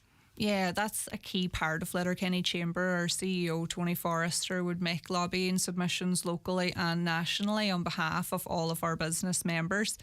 That's why the more members we have, the more representation we can give at that level. So, when you're a member, surveys go out, you can have your say, we speak to you directly, and then we can feed that back to government, which is crucially important to the Northwest. Yeah, and you also can get a good sense with a broad network of businesses of the mood, in terms of how people, sentiment, where it is now, where I believe it going. Like, I mean, it really is the finger on the pulse stuff to get the information. Yeah, it really is. We can kind of get a good snapshot of challenges, current challenges, and how that changes, and even we can identify gaps and opportunities too. Yeah, and there's major money announced for Letterkenny. Obviously then continuing to forge stronger links with Derry as a northwest sort of a city region. It's an exciting time, I suppose, for the Chamber with what is to come, not just where we're at now. Yeah, that's the thing. Yeah, we have a memorandum of understanding with Derry Chamber. We're trying to do a lot of cross-border work and just, I suppose, keep things moving, keep things growing, and provide a lot of networking opportunities for all of the different members as well. So even though the lobbying is important, so is the facilitation of networking, referrals, promotion, and that type of thing. Yeah, and is a lot of that done through events? Because there's more events now, I think, than there has ever been. Yeah. How does that work? What do you do? We do a lot of different events. So, Greg, you were at the President's lunch that you had mentioned as well. That was sort of a bigger event. And we have smaller events as well, sort of a couple of events a month. It could be anything from a topic like sustainability to cybersecurity, marketing, entrepreneurship. So we would ask our members what they want, and then we try to provide peer-led information there. So you're learning something, but also you might get chatting to somebody who could refer you some work as well. Yeah, exactly. And that's where a lot of the business is done, I suppose. Mm-hmm. Now, it is Letterkenny Chamber. What is the situation in terms of membership from outside Letterkenny? Obviously, primarily it's going to be from Letterkenny, but is it open to beyond Letterkenny? And talk to us a little bit about that. Yeah, so we are Donegal's only full-time chamber that's affiliated with Chambers Ireland, and that's important from that lobbying point of view. But we welcome members from anywhere, so anyone that wants to genuinely do trade in Letterkenny or the Northwest region, they're welcome to join. Our focus would be Letterkenny and the wider areas, but we have a lot of members now coming from beyond because they want the same level of representation, and they use Letterkenny as their, it's a wide catchment area where people will come to network. And so no, we don't exclude anybody from outside of Letterkenny at all. Yeah, and especially, not for, it doesn't have to be for new businesses, but, relatively new businesses, it's a great way to instantly plug yourself into a really big network, not just for advice, but for, as you said earlier on, for, exchange of services or products. Yeah, there's a social element as well. Oh, tell me about that. Yeah, but I think... Can individuals join? Yeah, well, it is good crack. There's a lot of positivity too. A lot of breakfasts. Yeah, a lot of breakfasts. Business can be a little bit isolating and challenging. So I suppose even if you're not even new, if you're a smaller business, sometimes it's just nice to even get out if you're working remotely or you just want to have a chat with like-minded people. There's that part of the network as well, which is good. You yourself, you're from Carrick. Obviously, your sister works with us here. Yes. Hi, Niamh. Hi, Niamh. She's waving at you. It's childish. But anyway. Cringe, okay. And I am literally cringing. How have you enjoyed this? Because this position is the first time. This position is you are the first person in this position. So really, you're setting your own bars as well as the expectations of the chamber. It's quite exciting. Yeah, it is. It's great to be able to. Your ambitions, sorry, not bars. It's the ambitions is the word. Yeah, there are targets that I'm, expected to reach, and I enjoy trying to reach and surpass those. And I suppose I was fortunate coming into it, even though the role was brand new. There were good groundworks laid, by the chamber team and the chamber council before I arrived. So it's nice to be. I really enjoy it because it links into what I had done before. But it's nice to carve out something new as well. So what's your message to anyone who's not a member that would like to become a member of Letterkenny Chamber? And talk to us, about how big you must be or don't need to be or whatever, that kind of stuff. Yeah, there are no restrictions in that way. It's kind of any self-employed person, any employer, you're welcome to contact myself or Tony at the Chamber. Call us, email me and just have a chat. Oftentimes I prefer to listen to the prospective member to see what we could do for them, whether it's a good fit. It normally always is. It's a little bit like any membership. It's what you want to get from it, and then we'll do our best to provide that. Mm-hmm. But no, there are no restrictions at all. If you're doing business and you think that you could benefit from some promotion, networking, a little bit of socialisation with like-minded business people, then please get in touch and ask us, and we're more than happy to provide info. The Chamber Awards are coming up as well. That's another big one on the calendar. Mm-hmm. How's that going? Yeah, we had a really a vast amount of all entries. The nominations are in now, are yeah, they? Yeah. So there'll be some shortlisting announced very soon, and it makes for a great night. It's very good for morale in the business community, and it's a good recognition for businesses to celebrate all the different things that they do so well, because we can be quite humble in Donegal. Mm-hmm. So it's a nice night to just brag about all the things that are going well within business. We're really not good sometimes at self-promotion, aren't we? It's not bred into us. Doesn't come naturally to us. Exactly. And the big night in question is, do you know off the top of your head? I don't want to throw it on you. The 10th of November, It's drilled into your head, the 10th of November, okay. And that's going to be a great night out as well. Are tickets available for that at the moment, or is that process started? I don't think it has actually, has it? Yeah, well, you can, I believe so. Contact the Chamber office. Yeah, contact us. Okay, anything that you want to add? Effectively, I suppose it is to recognise through the 300 mark, recognise the 63 new members which were acquired in the last year, which is a huge percentage jump, and say, look at, come and join it. The bigger it gets, the more powerful it is in terms of, lobbying as well. And it's not just the national scene. Obviously, the council heavily reliant on, rates and all that type of stuff as well. So it's representing business views locally and nationally. Yeah, that's the thing. And I suppose I'd like to acknowledge and thank all of the members. So whether they've been acquired in the last year or members who have been with the Chamber for years and years, your membership is valued and appreciated, and we'd like to see it grow and everyone to mix, and for, I suppose, the collective voice to grow as well within the Northwest. Yeah, indeed. Okay, and a rising tide, as they say, lifts all boats. So the stronger the economic development is across the region, the better it is. And we heard even at that lunch that you mentioned, or was it that one? I think it was, yeah. The importance of investing in and supporting education. So that's another work of the Chamber to sort of platform those views and those conversations, because we do have to be looking to the future as well, of course, Marie. Thanks for your time and continued success. And we really do appreciate you calling up. Thanks so much. If anyone wants more information, how to get in contact? Yeah, just you can call us at the Chamber. You can email me, Marie, at letterkennychamber.com if you have any interest, and pass it on to any peers of yours who might be interested in joining as well. All right, great stuff. Marie Shields, who is Business Development Executive with Letterkenny Chamber. Watch the show live now on YouTube, Facebook and at highlandradio.com.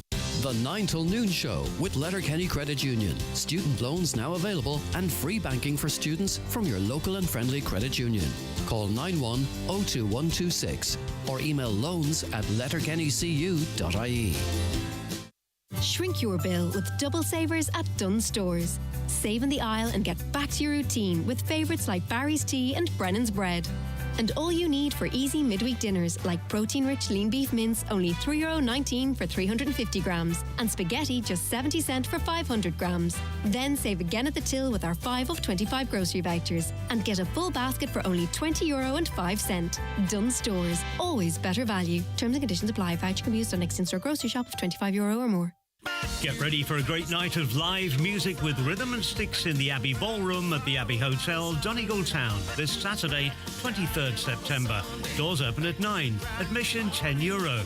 Rhythm and Sticks, live at the Abbey Hotel this Saturday. It's time to transform your smile with the help of Blue Poppy Dental, Letterkenny and Donegal Town. Their expert team offer orthodontics, teeth whitening, implants and composite bonding, all in-house. Start your journey by calling 074 974 0404 or easily book your appointment online at a time that suits you through their user-friendly patient portal, available anytime, anywhere at bluepoppydental.com. Blue Poppy Dental and Orthodontics, Letterkenny and Donegal Town. Medical card patients welcome. In the final clearance sale at Watson Menswear, a selection of casual jackets, shirts, polo shirts and suits are half price. Also, men's and women's super dry and a selection of kids' clothing clearing at half price. And there's 2 pairs of jeans from €70. These offers are for a limited time only or while stocks last. In the big final clearance sale now on at Watson Menswear, Main Street, Letterkenny. Open 7 days, late Thursdays and Fridays. How are you doing, Liam? Usual, is it? Seasalt? At Visa, we're proud to support small businesses in every community, like Murphy's of Dingle, makers of quality ice cream supplied by Kerry Dairy Farms. When you shop with an independent business, it multiplies to support your community. Where you shop matters. Visa. A caller says, talking about roundabouts, I look forward to the chaos when the lights go on the roundabout at the Mount Errigal. Letterkenny people really can't drive. They must all have gotten free driving licences. Oh, my word. What an awful assessment of drivers are in and around Letterkenny. It will be interesting. I think we're all watching with bated breath as to how that might pan out. Scary what happened in the park. God, you need to get these men before a child disappears. Not the first time it's happened, indeed, and that's why we're sort of helping to platform it as well, with a view to making sure we avoid that. I'm a childminder, and recently one of my parents witnessed a man in the same park with his trousers half on, half off. I was warning everyone. The same person has been seen there 1 or 2 mornings, so he seems to be a regular in the area. The other day I was in the park. I made it clear to everyone around me that it's a real danger to let children out of your eyesight. And I think that person that you talk of, we did speak to a mum who witnessed that activity as well. So you're not on your own in relation to that. Right, Nuala Moore is an author, and that book she's written is Limitless. Good morning, Nuala. Can you hear me, Nuala? No, unfortunately, we're having some technical difficulties in reaching Nuala. We'll come back to her in a moment. I just want to make sure she's connecting to audio. I don't believe she is, but say nothing. We'll sort that out in a moment. Whilst we do that, I shall read more of your comments. Greg, can anyone tell me why cycles use the dual carriageway in Letterkenny and not the cycle lane? Yesterday, a cyclist was on the road and he thought he owned it. Why is there not a sign up for cyclists to use it's very dangerous to use that road now. I think there was a road race on yesterday, but that being said, we did speak to cyclists in the past, and especially the ones that go very quickly, that they don't necessarily like to use cycle lanes, especially with their small tyres and with other traffic on them. So just because there's a cycle lane, I don't think you can be sure that every single person will actually be using it, whether we like that or not. I have a 13-year-old who walks to the bus in the morning, and I'm anxious now, but he has no choice as we both work, and I'm really sorry if that is the case. We don't want to be instilling any fear in anyone, but there are issues that we just simply can't ignore either. So that's why we have to highlight and platform these things. Okay, let me see. Can I speak to Nuala Moore now? Nuala, are you there? Nuala, I can't hear you. Can you speak to me, Nuala? Yes, can you hear Yes, me? I can hear you perfectly. We are now live on the radio. Good morning to you. And what a beautiful view behind you. I'm sure you're not waist deep in... She's gone. Disappeared. It's absolutely lovely. Right, Nuala, congratulations, by the way, on the beautiful book, getting it out, getting it printed, getting it written. It's a wonderful achievement to be able to have done that, isn't it? You must feel so proud. I absolutely am so proud, and I think a lot of it is that when you get to a certain point, it's lovely to be able to put your history in a way that it can be looked back on and be something to be proud of, because a lot of what we have achieved has been in the last 10, 15 years. And now with the speed and progress of all media, it's lovely to have it in such a format that we can look back and say, yeah, this is our history. Now, you are born and bred in Dingle, but you do have strong connections to the Northwest as well, so we might as well get them on the table straight away, Nuala. Yeah, I was born in Killybegs. Oh, that's pretty strong. Yeah, it is pretty strong. Yeah, my mother was Bridget McGowan from Killybegs, and all my family on both sides still, a lot of them live in Killybegs still. So my father, in the early years, my grandfather Ned Moore took one of the bigger boats at that time, a 59-footer from Dingle to Killybegs in 1939. So the Moores and the McGowans are still very, very big in the family tree in Killybegs and in Donegal in general. So yeah, very, very bedded in the green and gold, both in Kerry and Donegal. Brilliant stuff. Now, I know what open water swimming is. Obviously, it's pretty obvious, but you're also an ice swimmer. So what's an ice swimmer? You know, I think as time moves on, we have wild swimming, ice swimming, cold water swimming, winter swimming, but we're just swimmers who swim in cold water. So in 2011, Anne-Marie Ward from Dunfanaghy and myself, we went to New York because Anne-Marie had just completed the North Channel. And in 2006, we were part of a team who swam around Ireland, 56 days, starting in Carrickfinn and rotating Ireland. So we had many years of really strong swimming.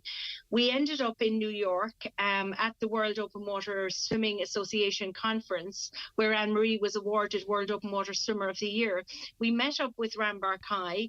He was introducing ice swimming as a swimming, I suppose, a standard of water 5 degrees and under. And we said, come on over. So in 2011, we invited Rambar Kai to Donegal, and the first ice mile was completed. Even though it's supposed to be 5 degrees and under, we were 5.6 to 6 degrees in Mulroy Bay. And we completed a mile at that temperature in Mulroy Bay with the Sheephaven Sub-Aqua and a lot of the Marine Rescue Unit.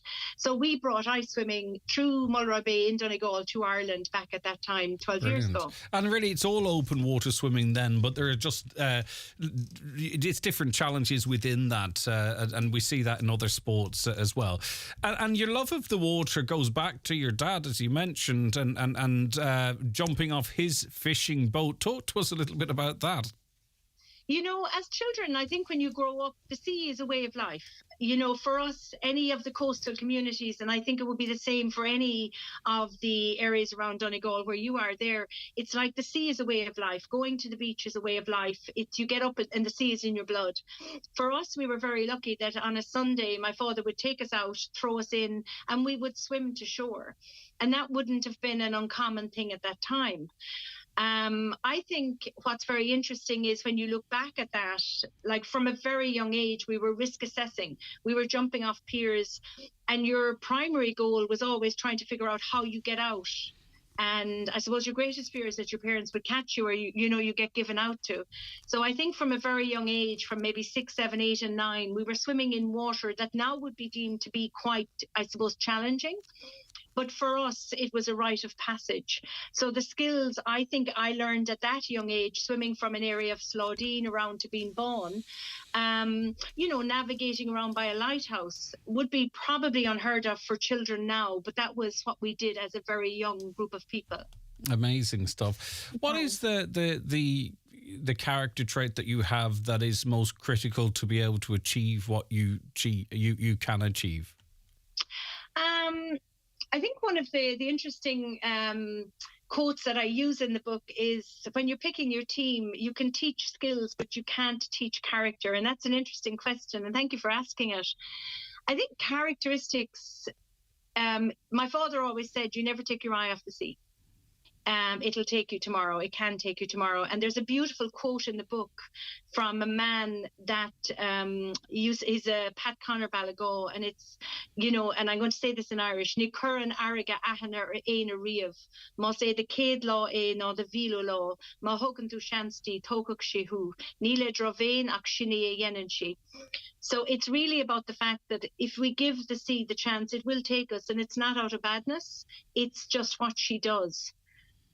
So for me, I think growing up in and around the water, the most important thing that we can have as a swimmer is situational awareness, emotional intelligence, understanding of our position in the big picture, putting a team around us that are there to understand the challenge. So if you're going in for a 5, 10, 15-minute swim in the winter, or if you're going in to swim the North Channel like Anne-Marie, or swim around Ireland like we did, you need to have in place a plan. So for me, the characteristics would always be, I suppose, a humility and understanding, courage, strength, bravery, but also, I suppose, making sure that you understand exactly what it is that you want from the swim. Because if you're just going in for a short swim, you still have to understand the challenge to which you're going in.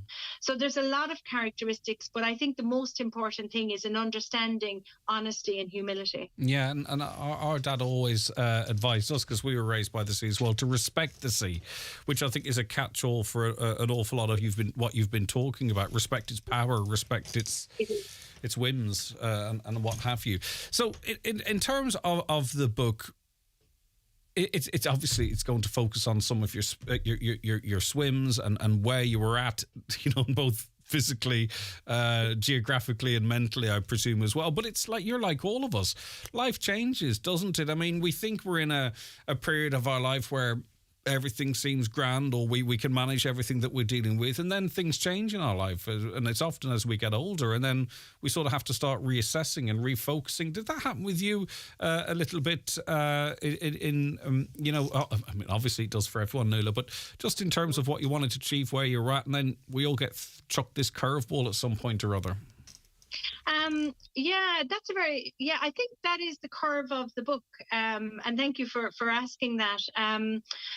When we swam around Ireland, we went in as 6 swimmers, and we thought, okay, it's going to be just, all we have to do every day is swim between 4 and 6 miles each. What else happens?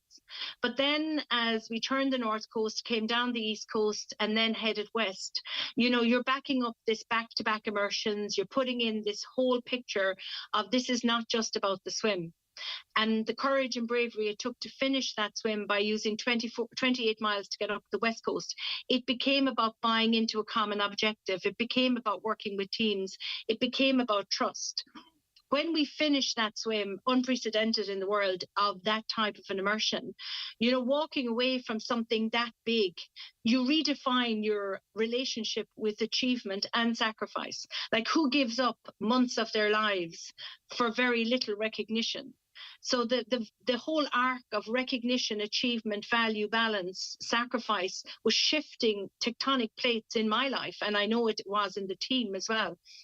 So walking away from that and entering into short swims, I felt I had completely broken myself. I mean, there was no reason for anybody to give up on a swim. I mean, we had pushed into the abyss, and the team had held us together to get us there.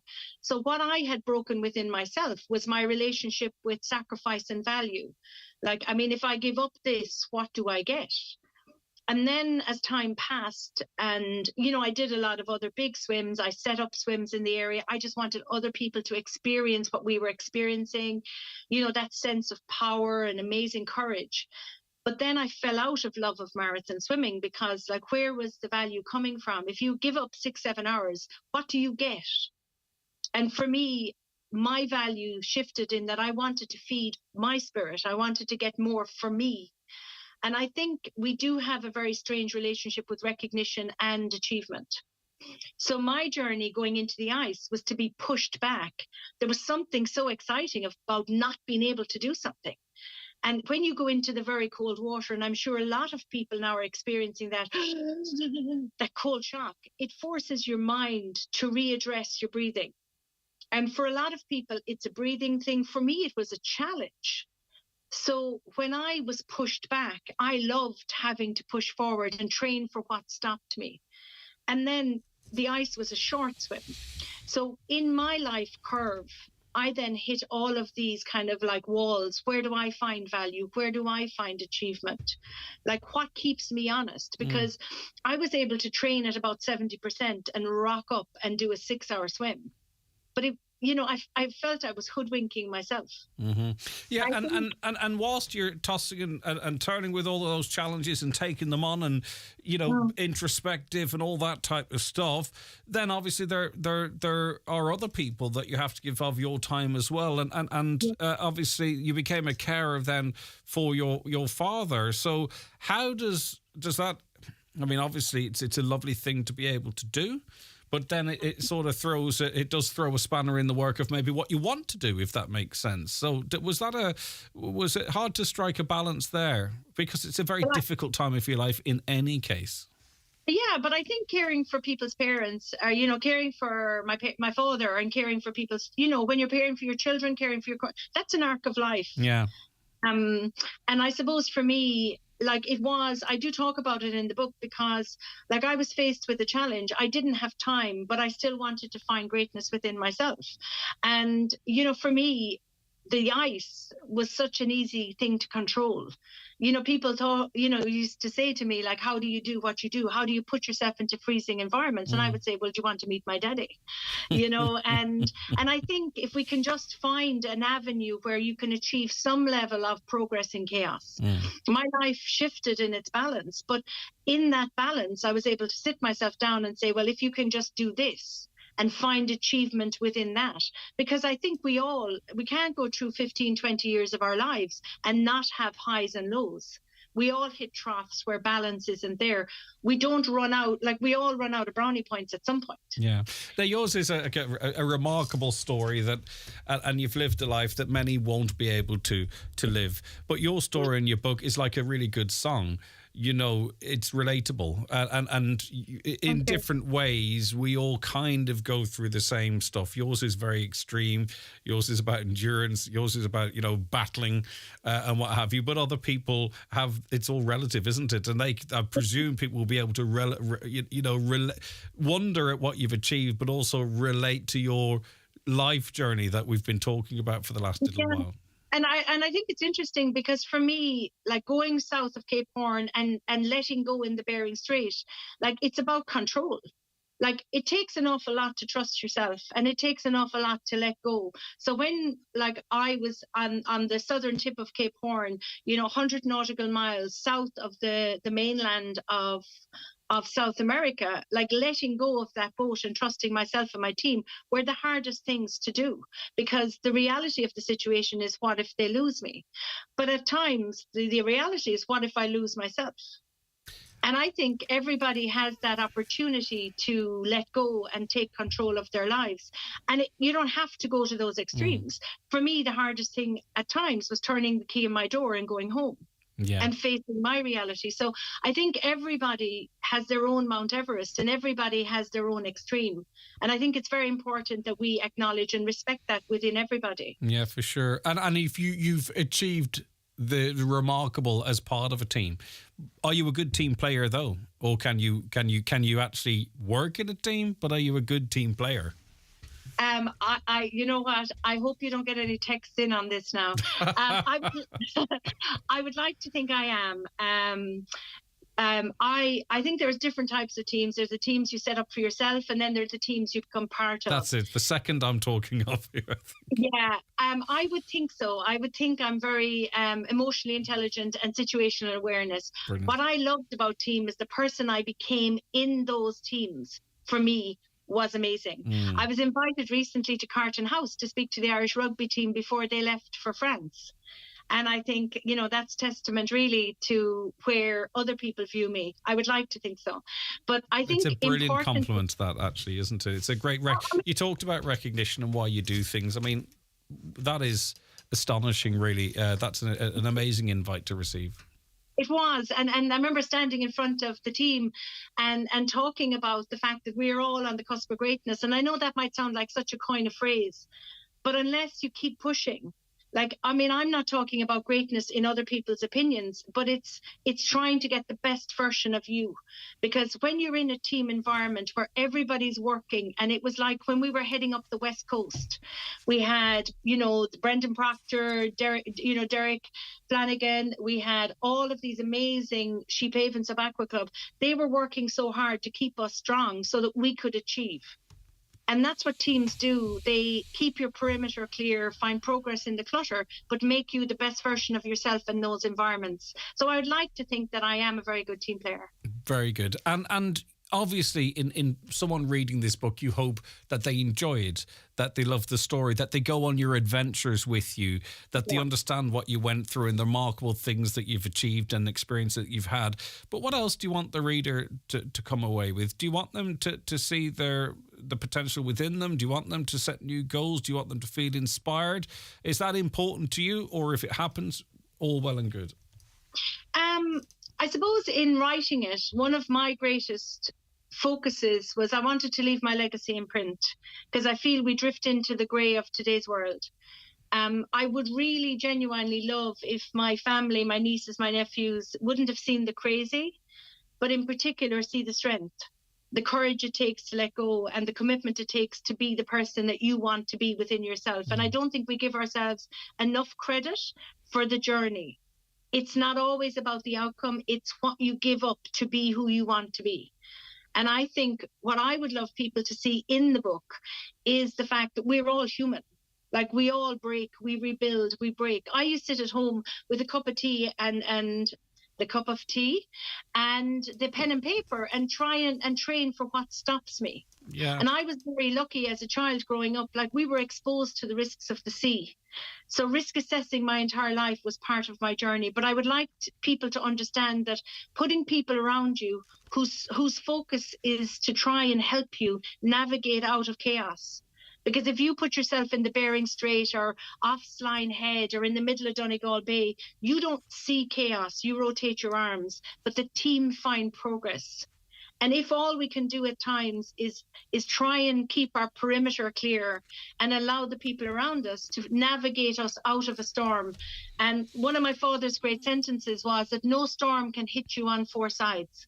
So just rotate and find your calm. So what I would love people to find is just a journey through chaos into madness and hopefully find strength. Yeah, indeed. And we could all do with a bit of that. The book is called Limitless, From Dingle to Cape Horn, Finding My True North in the Earth's Vastest Oceans. It's Nuala Moore, who we've been speaking to. And Nuala, it's going to be available from Gill Books, all the usual stores and what have you, and I'm sure you can get it online as well.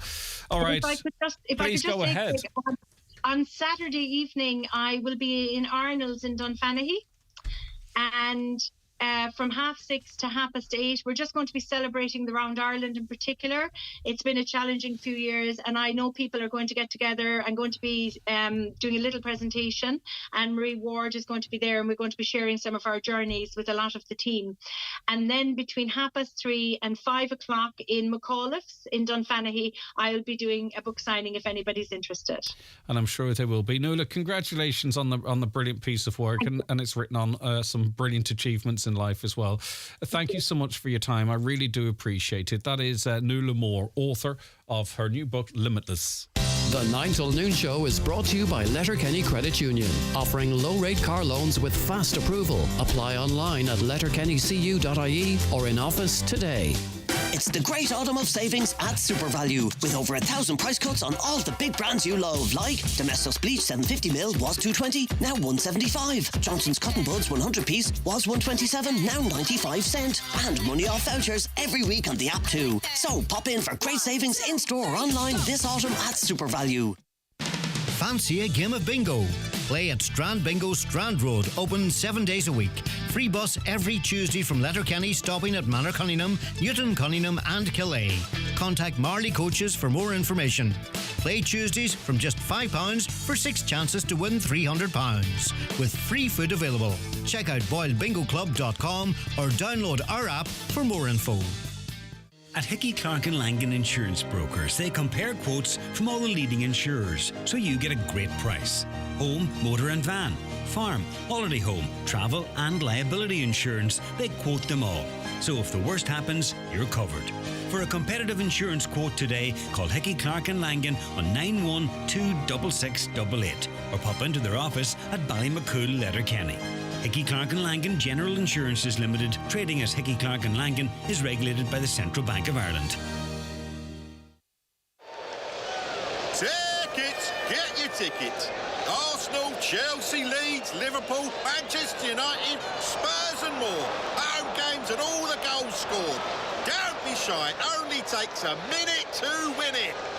It's Cadbury FC's biggest football ticket giveaway ever, plus thousands of other prizes to be won every game week. Just head to matchtheminute.cadburyfc.com to get your match minute. If a goal's scored in that minute, you win. Enter today. T's and C's apply. Join me, Marty Friel, every Friday night from 8 for Rockin' Hits on Highland Radio in association with Arena 7, where you can enjoy dinner and drinks in Woodbury Grill, Bar and Restaurant before bowling in Arena 7's state-of-the-art lanes. See arena7.ie.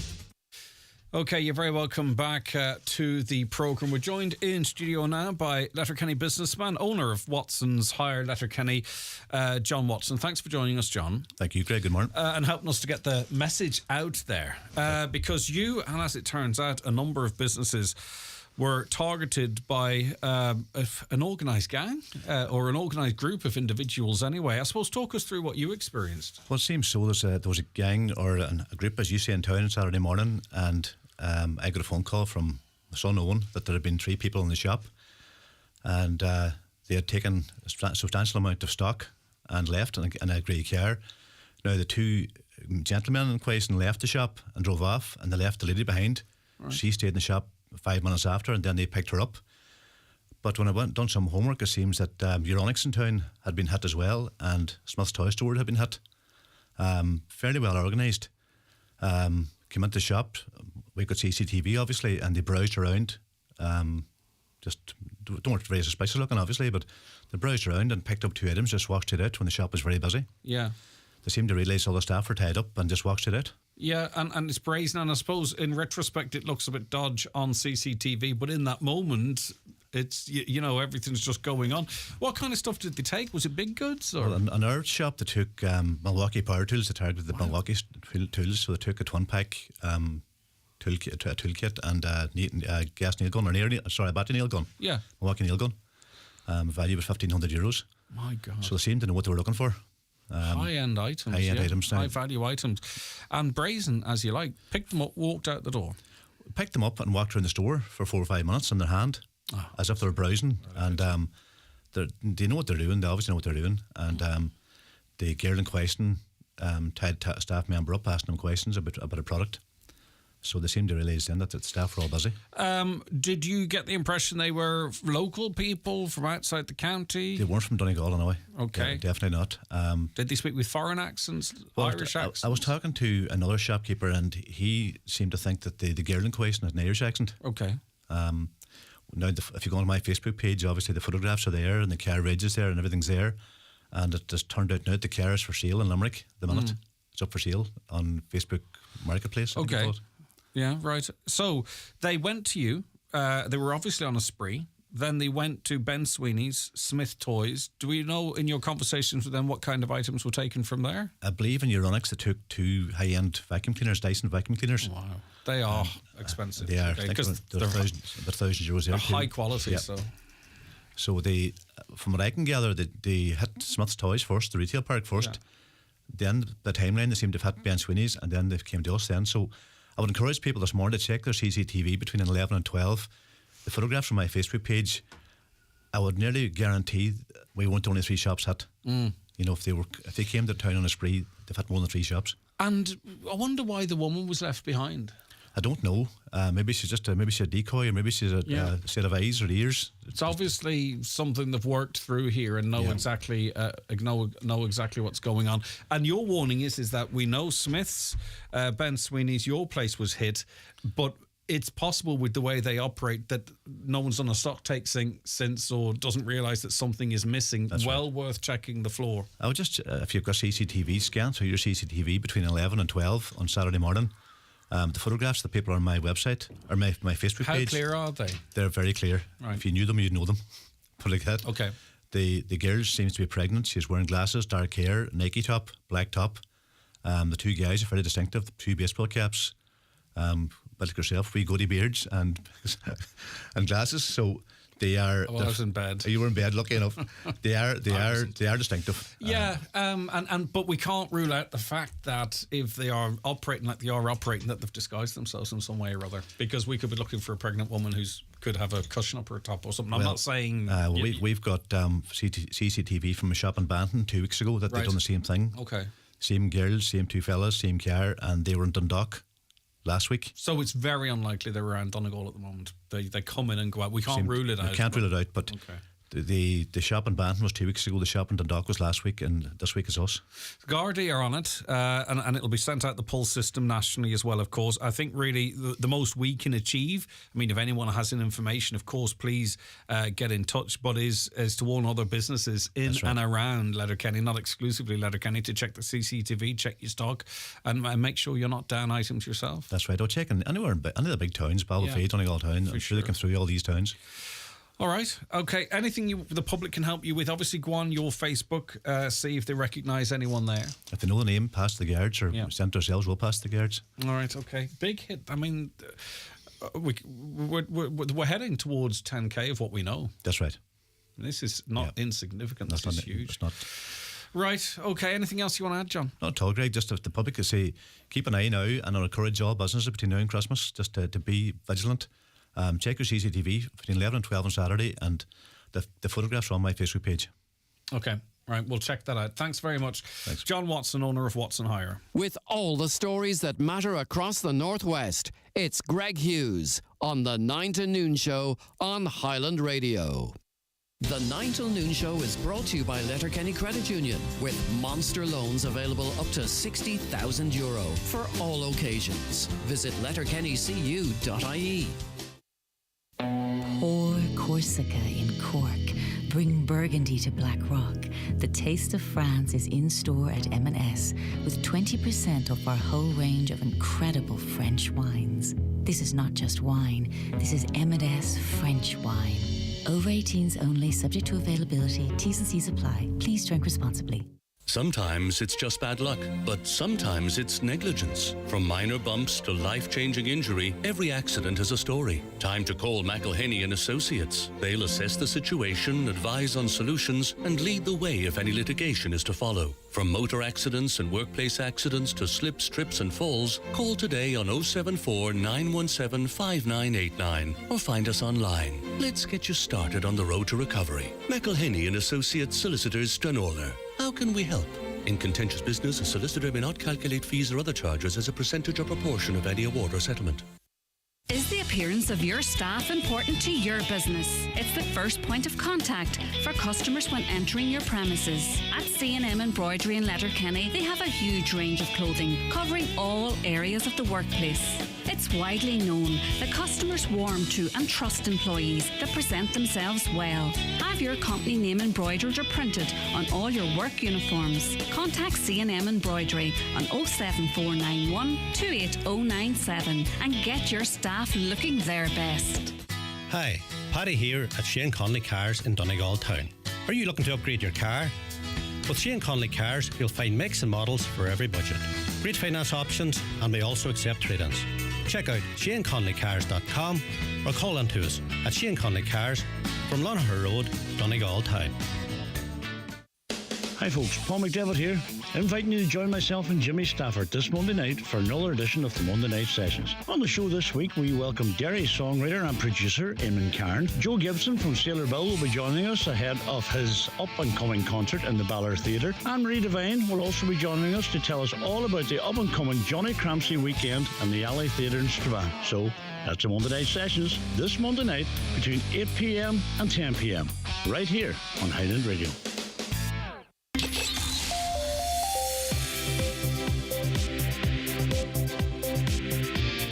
Watch the show live now on YouTube, Facebook, and at highlandradio.com. Okay, it is just turned a minute past 11. It's time for our news update, and it's good morning once again to Michaela Clark. Thanks, Greg. Good morning. A Letterkenny mother has been left shaken after her 3-year-old son was allegedly approached and given sweets by a man in the Bernard McGlinchey Town Park. Emma's son became unsettled when she went to investigate. She found a pile of sweets accompanied by a note reading "For Kids from Santa" at the top of one of the slides within the play area. Well, Councillor Jerry McMonigal says this is not an isolated incident. While CCTV is in operation at the park, Councillor McMonigal has repeated calls for further resources to be put in place. An organised crime gang has made off with thousands of euros worth of goods after targeting a number of businesses in Letterkenny on Saturday. The thefts occurred in Watson Hire, Ben Sweeney Euronics and Smith's Toy Store on Saturday morning. Gardaí have confirmed that investigations are ongoing, but no arrests have been made.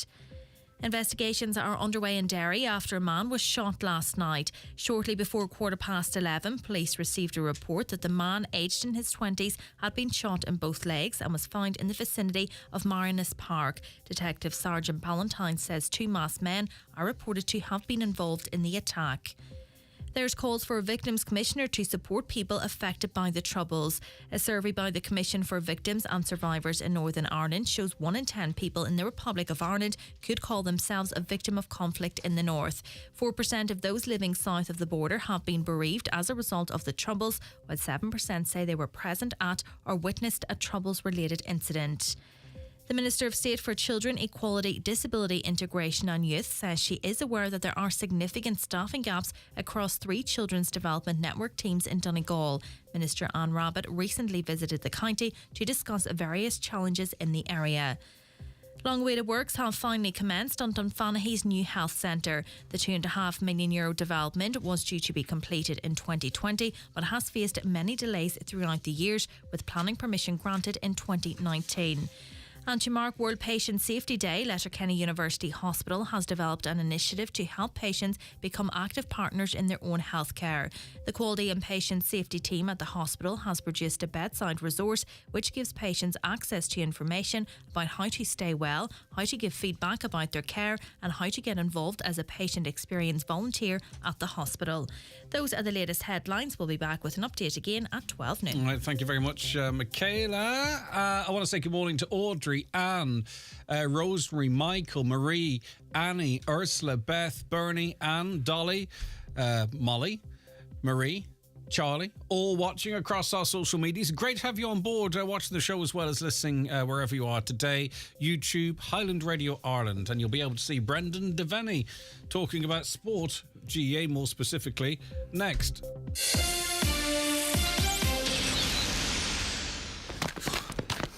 Whether it's a 5 or 10K, half or full marathon, everyone's running journey is different. Find your pace with the Summer of Running series with Irish Life Dublin Marathon. Search Irish Life Summer of Running series to sign up.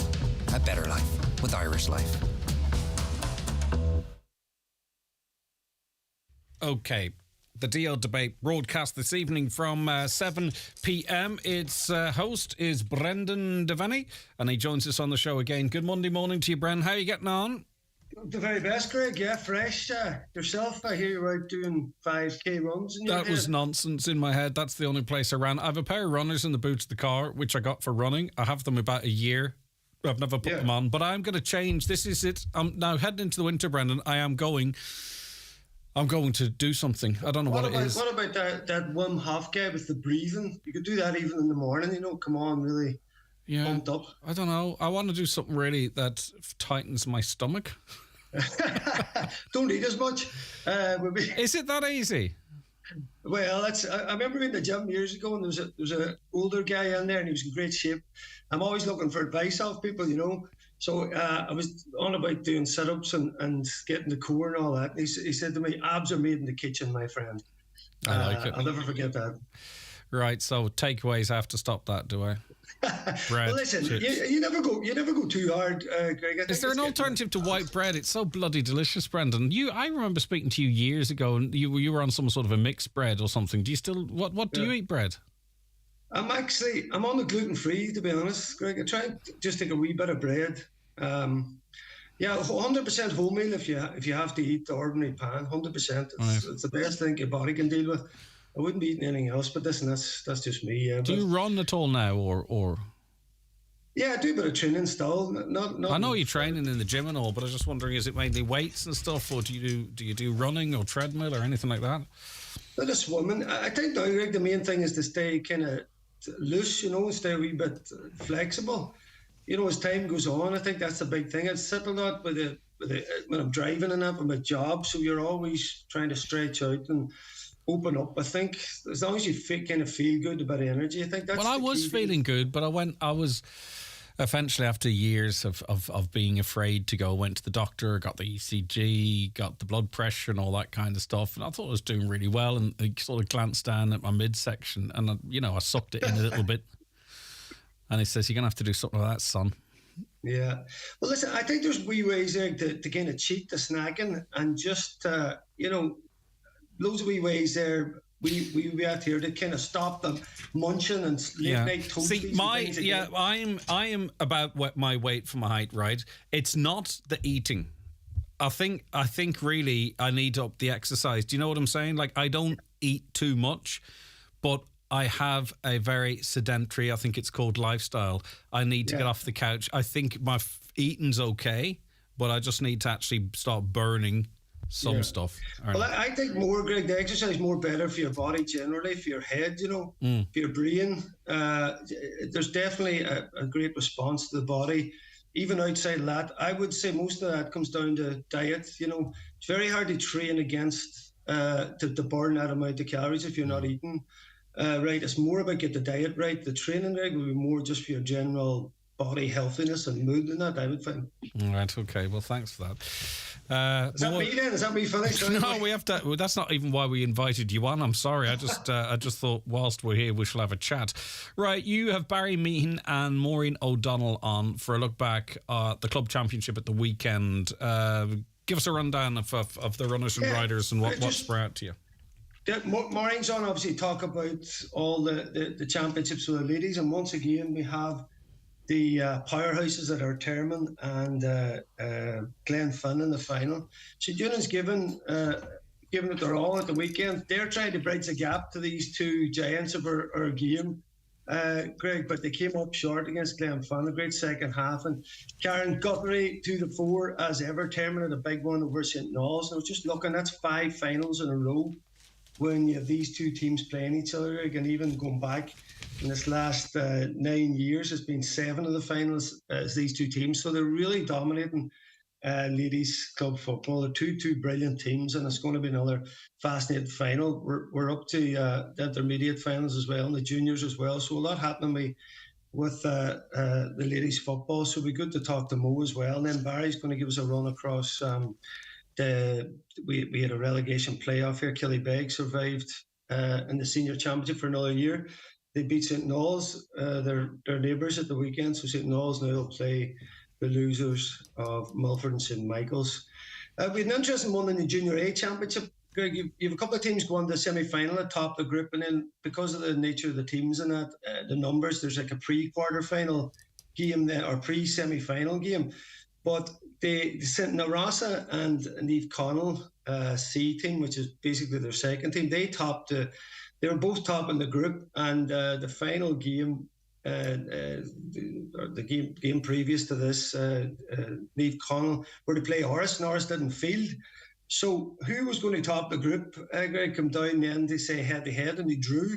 And then, of course, because Oris didn't field, you couldn't go to the score difference because there was no such thing. So they, interestingly, had to play a playoff game, which Narasa beat Neve Connell by a point.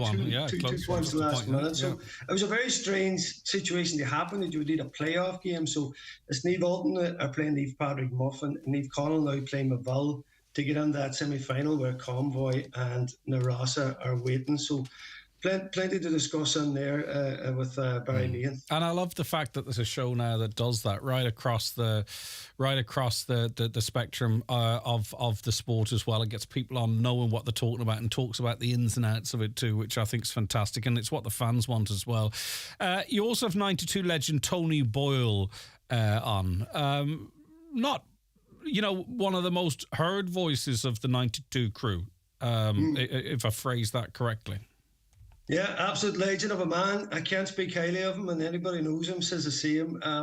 What a guy, hero of mine, Greg. I was actually joking with him at the start of the interview because in 1992, obviously, I was a wee lad up in the canal end there cheering on Donegal, and then what was it, 5 years later, myself and Tony were the full forward line for Donegal. I probably never thought that would happen then, but it did. But outside of that, legend of a man.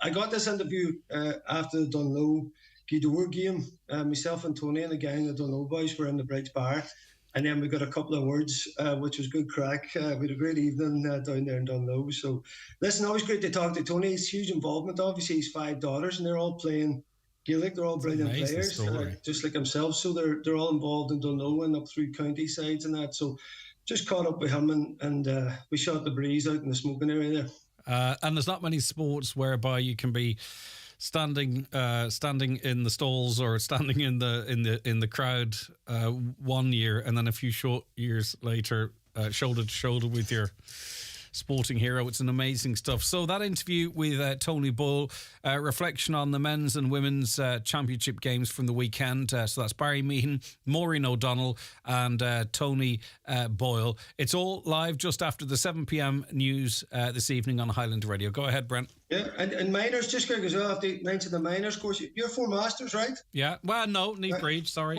That's actually kind of... Okay, I wasn't sure exactly. We've never had this conversation. How come never asked you this? Are you starting something? Because I will go. Well, anyway, 4 masters are flying it underage, and again, they're in the final. Them at Buncrana. 4 masters beating Gweedore, Buncrana beating St. Eunan's, and in the Division 2 men affair at Cloughanneely playing Leaf Patrick Muff. So listen, great things happening. Good to see Buncrana as well there. It's second biggest county, second biggest town in Donegal. We want to see them always progressing, of course, there. So good to see their minors doing well again. 4 masters after falling maybe off the top tier of senior, certainly building a load of great young footballers again, and another minor final for them coming up. Fantastic stuff, Brendan. Listen, thanks so very much. Looking forward to it. Have a lovely day. And Brendan will be with you live after the 7 p.m. news tonight. You can listen to the DL debate in association with Sarah's Kitchen at Sister Sarah's Letterkenny. And that's if you want to listen to it live. It is going to be available shortly after broadcast as a podcast for you to listen when you're out on your run or whatever it might be. Hi, Greg. Could you please play a request for Gemma Wiley, who has said yes to the dress from her mum and Auntie Amanda? Whoop, whoop, they say. I know Gemma. I thought she said yes to the dress a long time ago. I don't know what that means. What does that mean, yes to the dress? Anyway, congratulations. Hi there, Greg. My daughter and 2 of her friends went along to the Mount Errigal on Saturday night to see the Tumbling Paddies. Enjoyed the night, but were charged $22.50 for 3 Coke soft drinks. Seems a bit extortionate, but did anyone else at the concert feel it was too expensive? $22.50 for 3 Cokes. So what does that make them? Over €7 each? No mixer in there at all? I don't know. We'll check into that. Good morning, Greg. I think Patrick Keelty was just okay as a host, apart from when he tried to sound like Gay Byrne, which was as cringy as trying to make a joke to get the big elephant out of your TV screens. It's time the Late was axed as nothing like what it was. Let Patrick stay as host, but change the name of the show and wipe out a show that doesn't work anymore. Okay, so I think first show, a lot of nerves. I think they really need to... I think, actually, I guessed at least one of the guests that was going to be on the show. The public no longer want to hear RTE employees being interviewed. Okay, we have too small a country here. There's 5 or 6 million people on the island of Ireland, and we've heard most of the stories before. As I say, why not cover social issues, cultural issues, get a debate going?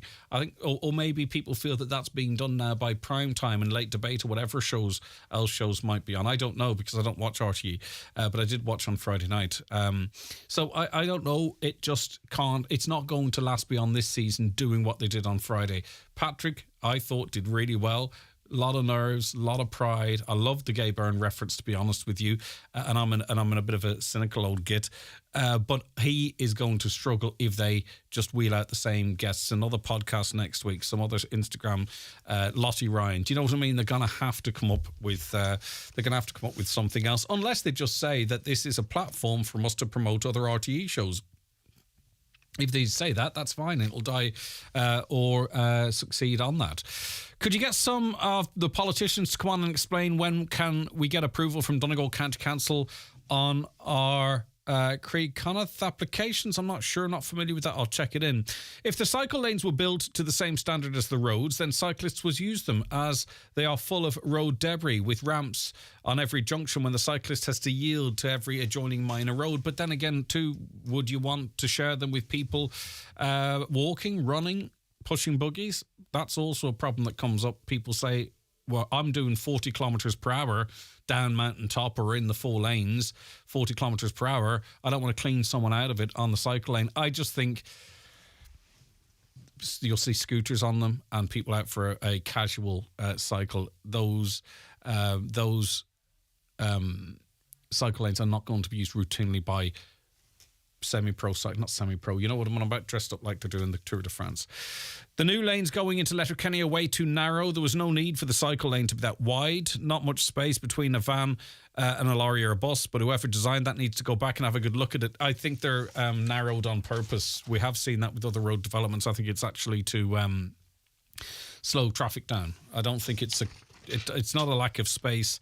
It's to slow traffic down, I believe. Now, someone who's involved in roads engineering, I'm sure, will advise me one way or other. But they did the same out at Capri and Ballybofey and other road developments. People go, oh, it's too wide, you can barely pass.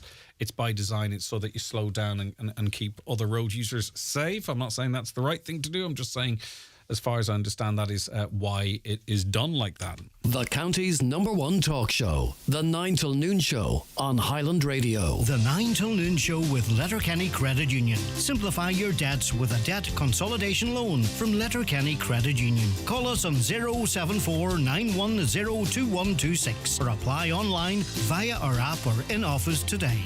Enhance your skills with SafeTech's part-funded training programs. At SafeTech, we provide courses including first aid, roadworks, people moving and handling, confined spaces, electrofusion and machinery training for Ireland and UK sites. Also online programs such as water hygiene, construction supervisors, safety reps and much more. If you have a group for training, SafeTech will go to you. Contact SafeTech today at safetech.ie and take the first step towards upskilling and safety compliance. When you start to search for a home to call your own, it's good to know that there are many ways in. Whether you're looking to buy or rent, a number of supports are now available. Different initiatives help in different ways. Some target first-time buyers or fresh starters. Some make buying or renting more affordable. Others can help you turn an old building into a new home. To find out more about the supports available, visit gov.ie/doors open, an initiative of the Government of Ireland. Brian McCormick Sports and Leisure, Main Street, Letterkenny. Women's clothing in new styles and colours from Adidas and Under Armour. On the Run range, or try the training essentials. Jackets, crew sweats with matching tees, shorts and tights. Match it up with a pair of On trainers. New range just arrived. Brian McCormick Sports and Leisure. Click on bmcsports.ie and get your free delivery. There's only one thing as good as a TUI holiday, and that's looking forward to one. So get next summer sorted and secure your TUI holiday today. Choose beach, lakes and cruise breaks across a wide range of destinations, including Mexico direct from Dublin, plus all your favourites like holiday villages, Splash World resorts and our own TUI Blue hotels. Secure now with thousands of free child places and a low booking deposit of €25 per person. That's next summer's holiday sorted. TUI. Live happy. T's and C's apply. Highland Radio time checks with Expressway. Travel Route 32 from Letterkenny to Dublin when you book online and travel for less. Expressway, bringing you the time at... The time now is 11:20 and our next guest is in studio, and it's Caroline O'Hara, who's one of the founders of Destined, which is designed to empower people with learning disabilities and promote social inclusion. Good morning to you. Thank you so much for calling up. Good morning, Greg. How are you? It's great to have you with us. Okay, now we are speaking ahead of a conference that's taking place in Clody, which we'll talk about anon. But talk to me a little bit more about Destined. What is the work behind the title? Well, we set up Destined 22 odd years ago, and basically it was for people really that had left maybe school and were sitting at home doing nothing, people with learning disabilities, people maybe just with maybe mental health issues, or people with autism. And when we set it up, we were really looking at how we could help empower them and give them opportunities to maybe have a more fulfilled life. Because there probably wasn't an obvious pathway between school leaving and then entering the workforce, or any organisation for that matter. There was like a buffer zone there almost. Yeah, many of our members would have maybe attended either special schools or gone to secondary schools, maybe didn't have any qualifications when they left school, and really going into even, now there would have been, the Northwest College in Derry would have had a course that they could have taken people into, but a lot of the people that were coming to us were people with maybe autism and learning disabilities that couldn't cope with very large spaces and very large numbers, and they just needed maybe more individualised programmes and activities as well. So we started off very small. As I say, this is our 22nd year. We have another centre that's 12 years old now that we opened in Feeney, which is in County Derry, because we were very aware of the experiences of people that were living in isolated rural communities as well. Our youngest members now are coming in really shortly after birth, maybe if it's children with diagnosis of cerebral palsy or maybe Down syndrome, something that could be seen. And our oldest members are in their early 80s. Do you think that we need to be doing more to address some of these issues, through education or with the people at that period of time? Rather than have this sort of a cliff edge that Destined is in there and people like you are there to support, but could we not be doing more through that process to help in that regard? Interestingly say that, Greg. I am a parent of a young woman now. She's 42, who has a learning disability and who has autism and has a bit of cerebral palsy as well. And basically, whenever she was younger, I realised the services weren't there. And I actually went back and trained as a teacher, and I started working in special schools and developed provision for autism in the special school that I was teaching in Derry. And then after a number of years, the inspectorate approached my principal to ask, would I maybe look at developing services for mainstream schools, because there was nothing in mainstream schools at that stage either. And basically, about 25 years ago, I set up the autism service for Derry, Tyrone and Fermanagh, which was part of the Western Education Library Board. So what you were doing was being recognised to the point where they said, we need to see if we can employ this elsewhere. Yes. Basically, a lot of people were coming, looking at the model I developed, but I think because I was going to say it was straddling sort of riding two horses almost, that because I was a parent and a carer, and also because I was an educationalist, I could see where a lot of the gaps were. And basically, as I say, we were looking at other difficulties that were out there as well. But specifically, through work it was autism, but say my daughter also learned disabilities and physical disabilities. So we're aware even of all the issues and problems that families are meeting all the time. We talk about learning disability and autism as being lifelong conditions. And basically, I suppose, we talk about it from, say, birth to death. Starting off even, now I was listening to your programme, I think it was last week, and they were talking about the services in North Donegal. And I was thinking, nothing really has changed. And this is where we're at times, that parents of younger children now that are maybe going through assessment, that are going through diagnosis, that maybe have autism or learning disabilities, basically are still knocking on doors. And your guest last week, I didn't catch his name now because I was driving at the time. Yeah. Leonard, probably. Leonard, yeah.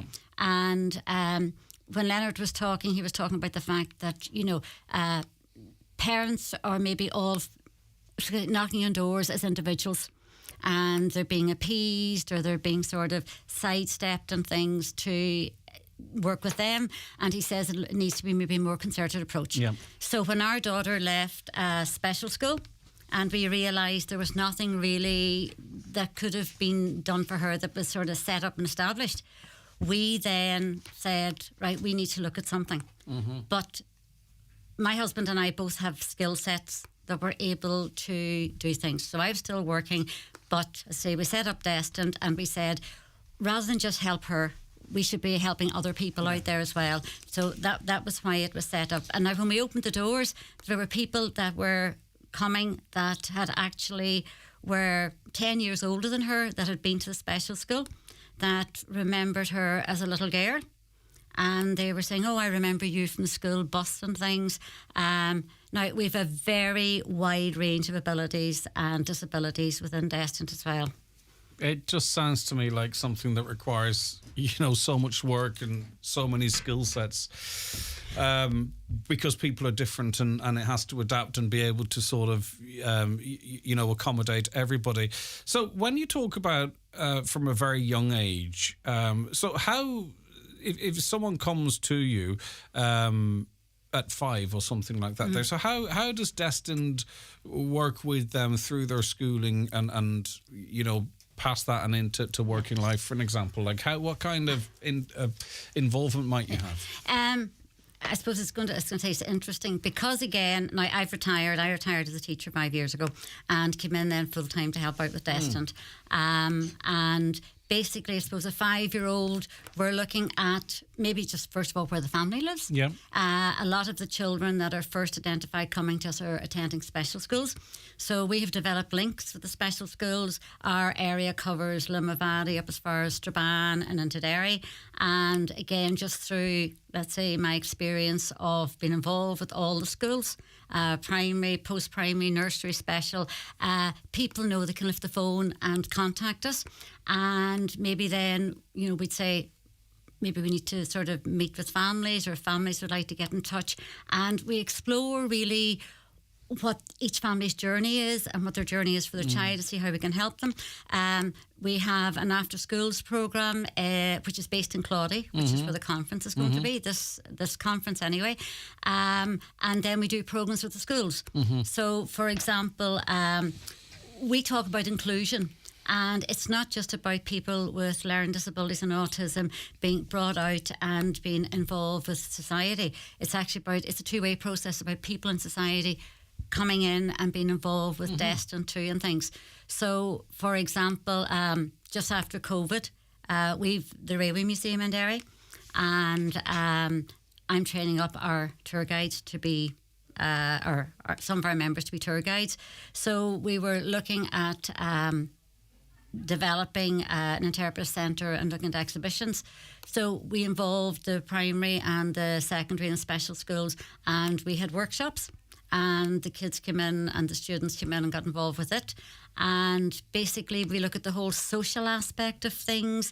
Some of our members, for example, we have a football team. So again, if you're a younger child that's maybe interested in football, we have a Derry City Supporters Club. Not Van Harps, unfortunately, but we're based in Derry. Where it might go. You know what I mean? It's only because we're based in Derry. Of course. But we also do drama, we do music. We actually, for our members now that are looking to be more independent, we look at life skills, we look at sport, as I say. One of our members is a black belt now in judo, and has actually become a referee in judo. So, there's... So I'd imagine Destined, it must be really useful for families that it's an understanding that gets it, voice that can signpost or can offer certain services that are available, because loneliness is something that you hear an awful lot of people. Also, too, just in terms of the different groups that work in this area, do you think... either just within Derry or on a cross-border basis, there's enough coordination between the various groups that are doing fantastic work in different areas, but potentially under the same roof, that maybe a little bit more coordination or whatever might be helpful, and if so, how? Yeah, well, I suppose that's one of the aims of this conference. For example, we work very closely with Blue Stack, who are based down in Donegal Town, and other groups within, say, Derry and County Derry. But at the same time, we want to look at maybe developing, through a partnership approach, having a cohesive strategy. And from it then, and that's to support not just the person with the autism learning disability, but their families as well, because it has to be sort of a wraparound approach to it. And then from that, and from the conference then, we want to maybe identify then, have a route map that we can identify the resources that are necessary, and then look at even future planning. So it's not just about now. For example, they're building, the 2 special schools in Derry were amalgamated about 6 or 7 years ago. And both schools, one of them definitely wasn't fit for purpose. So they're building a new school. And we've just heard unofficially that there's going to be a problem because it isn't big enough to take all the students that are at the school. So future planning has to come into it. And again, even sort of looking at lobbying and things and getting the groups together. So that's kind of what we want everybody to come, and I mean, everybody's welcome. Of course. To the conference. What we need, though, is we need the powers that be, the well-resourced powers that be it the NHS or the HSC or whatever, to catch up with works the likes Destined's doing, that iCare's doing, that the Blue Stack Foundation are doing, as you mentioned. All of these organisations that are working so hard to plug gaps really that shouldn't actually be there. The state should be providing an awful lot of this.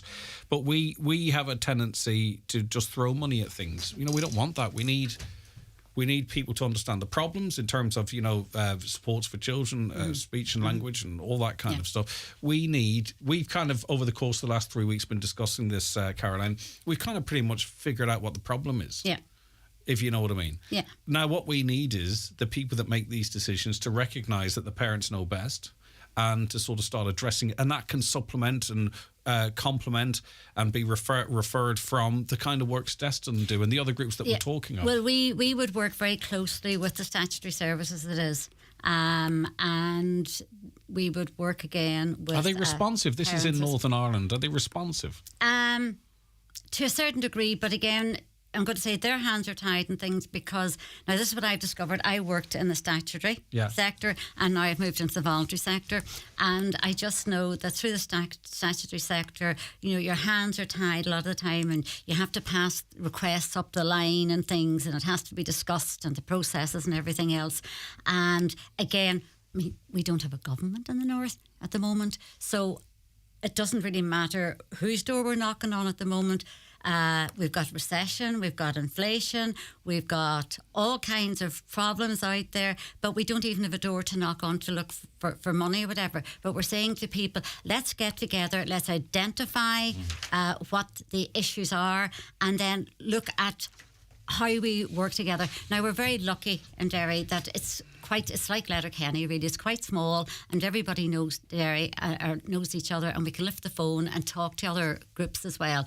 But I think sitting down together within a room and looking at partnership working, and then seeing how we can lobby together to make things improve. A voice that can't be ignored. So this all kind of brings us right back to the conference then. So talk to us about the conference, what it's about, who's invited, when and where. Right. The conference is in the Diamond Centre in Claudy, and it's on Wednesday morning. It's starting at 10 o'clock, and it's in the mornings just until 12. But we're going to have invited speakers. We have people with learning disability speaking. We have people with autism speaking. We have family members speaking. We have, we're doing presentations from professionals as well that will look at, I'm going to say, the services that are there already, so we can identify them maybe where the gaps are. And then we're going to have an invited speaker who's going to talk about the benefits of partnership working and her experiences of that, and how that brings people for a cohesive lobbying campaign then to work together. And I say everybody's very welcome. We've invited students at schools and colleges maybe that are doing health and social care. We would have student placements coming in from McGee that maybe are doing nursing or OT and things, and again they're coming in and they're familiar with our members and things. So really what we're saying is it's an open door. We'd be very welcome to see everybody, and I suppose we're lucky in a way that we've got good relationships with Derry City and Strabane District Council, who provide the funding for it. And I suppose another thing I want to do is do a quick shout out, if you don't mind as well, Greg. We actually, as they have the museum, and we have a culture night on Friday night. And it's open to the public from 7 to 9, and there's no admission charges. And again, as I say, some of our tour guides are members of Destined with learning disabilities, and we'd love to see people along at it as well. Okay. And in terms of the conference, I think through the course of this conversation, people will know whether it's for them or not, because they'll say, right, well, that's the area I'm in, or that's the area I have an interest in. Okay, continued success with Destined, and success with the conference, which is on 10 a.m. Wednesday in the Diamond Centre, Claudie. Thanks very much, Caroline. I really appreciate it. Okay, that's Caroline O'Hara, one of the founders of Destined. Watch the show live now on YouTube, Facebook, and at highlandradio.com. The 9 till noon show with Letterkenny Credit Union, now offering mortgages from €40,000 to €600,000 with no hidden fees or transaction charges. Letterkenny Credit Union, 9102127. GiveBlood.ie know we can count on you, our community of blood donors, to be there for others in their hour of need. Blood donors from Letterkenny and Bunbeg should attend the clinic in the Radisson Blue Hotel in Letterkenny from Monday 18th to Thursday 21st of September. Making an appointment is recommended. Regular donors can now visit our website or call 1-800-731-137 to book a time. New donors are vital. Visit giveblood.ie to check eligibility and clinic details, because we count on you. If you know the beauty and skincare product that suits you best, you'll find them at McGee's Chemist Letterkenny. From moisturisers, cleansers and toners to day creams and night creams, McGee's have the top brands you know and love, like Lancôme, Clarins and La Roche-Posay. Also Elizabeth Arden, Vichy, Nukes and many more. All at McGee's Chemist, Main Street, Letterkenny, and online at mcgees.ie, where the best costs less. Looking for the best place in the Northwest to get a bed or mattress? Restex Beds and Mountaintop Letterkenny has a great selection and great prices. Restex Beds has everything you need for a good night's sleep. Visit them today and sleep better tonight. Ní Romy mai higletru is Kirshen Bach or Amigone. A bhuiachas de board educas agus olin an unanal, dola me fin doi a jeglesh and rivra kodji lum le letru. Bachali and Kier Kiam a Glaku, Akanish, Neil Stoplum. Ahri and Litrahas do Heel. Ahri Tissa do Heel and you. Foy Jaguar le ETB Winanal agus Foy Rang a Erin Ditche. Bawai lad ag obaru go Jonah le Kodri le Dini, Foy and Jaguar lesh an Enid, ETB is Conry Ditch. Le Takiat o Litrahat the She Don Seal, Realtas Nahiran agus Antentus Europa. Deithfog Cora va agad aniu a deithog sail a hoval. Is féidir sail den a hoval trí organ na Jonu, ach ní rah play riomh a golóragwin fi Jonu organ lenar dailach no lenar gorda. Agus is fear a rán agur iad sinna yenach an kinna ar son. Mar sin, cuidig leis an ginne sinna yenach nís esca. Tá tilla ólas ar hsc.ie/organ donation, agus bíoch Jonu organ ina ábhar cainte agah aniu. Ó aimimenacht na Sirvíse slánta. All right, thanks for your comments as they're coming in this morning. I will get to them before 12, for as many of them as I can. Thanks very much. Keep them coming. 086 60 25,000 or call us on 07491 25,000. Okay, right. Pretty much effectively, we are going to see a new political party. And it is going to be the 100% Redress Party. And its public relations officer, its PRO, is Ali Farron. Ali, thank you so much for your time today. Really do appreciate it. Yeah. How are you? I am good. So where are you now in terms of having this officially recognised as a party on a national scale? We are probably 15 days or 16 days away from getting the rubber stamp. The Register of Political Parties have basically said that they intend to accept our application pending a 21-day review in case some of the other political parties would like to knock us off the perch before we even get started. But overall, we've complied with all the regulations that they need, and we'll be good to go. Yeah, indeed, and it's unlikely any parties might do that because there's no advantage to them in doing so. So once that's done, and let's presume that it will be done, does the work start then in terms of recruiting people to run for elections? Obviously, a party requires a team that will never seek public office that have to work behind the scenes, or is that work tentatively already been underway, Ali? There's a lot done, but to quote another political party, a lot more to do. So we have a lot of the paperwork type done, and when we get approval now, we will be setting up the bank account. You need money to run an election, so we'll be setting up the bank account, and then we'll be looking for membership, people to come on board. Then we'll be looking to set up small commons, for want of a better word, in different electoral areas. So a lot more to do, Greg, definitely. But look, we've over the first hurdle. This is a marathon, so there's going to be a lot of hurdles we're going to have to jump through. And our priority is getting a party formed and then get our candidates in the race, get them togged out, ready for the race. This the 100% Redress party has been labelled as a single issue party. Is that the case? We don't think so. Of course, it's going to have a massive emphasis on the redress of the houses, the defective concrete blocks. But there's you don't need to be a genius in Donegal or right down the west coast to see that there's lots of things that needs to be redressed in different areas. And depending on the first elections we will be doing will be county council elections.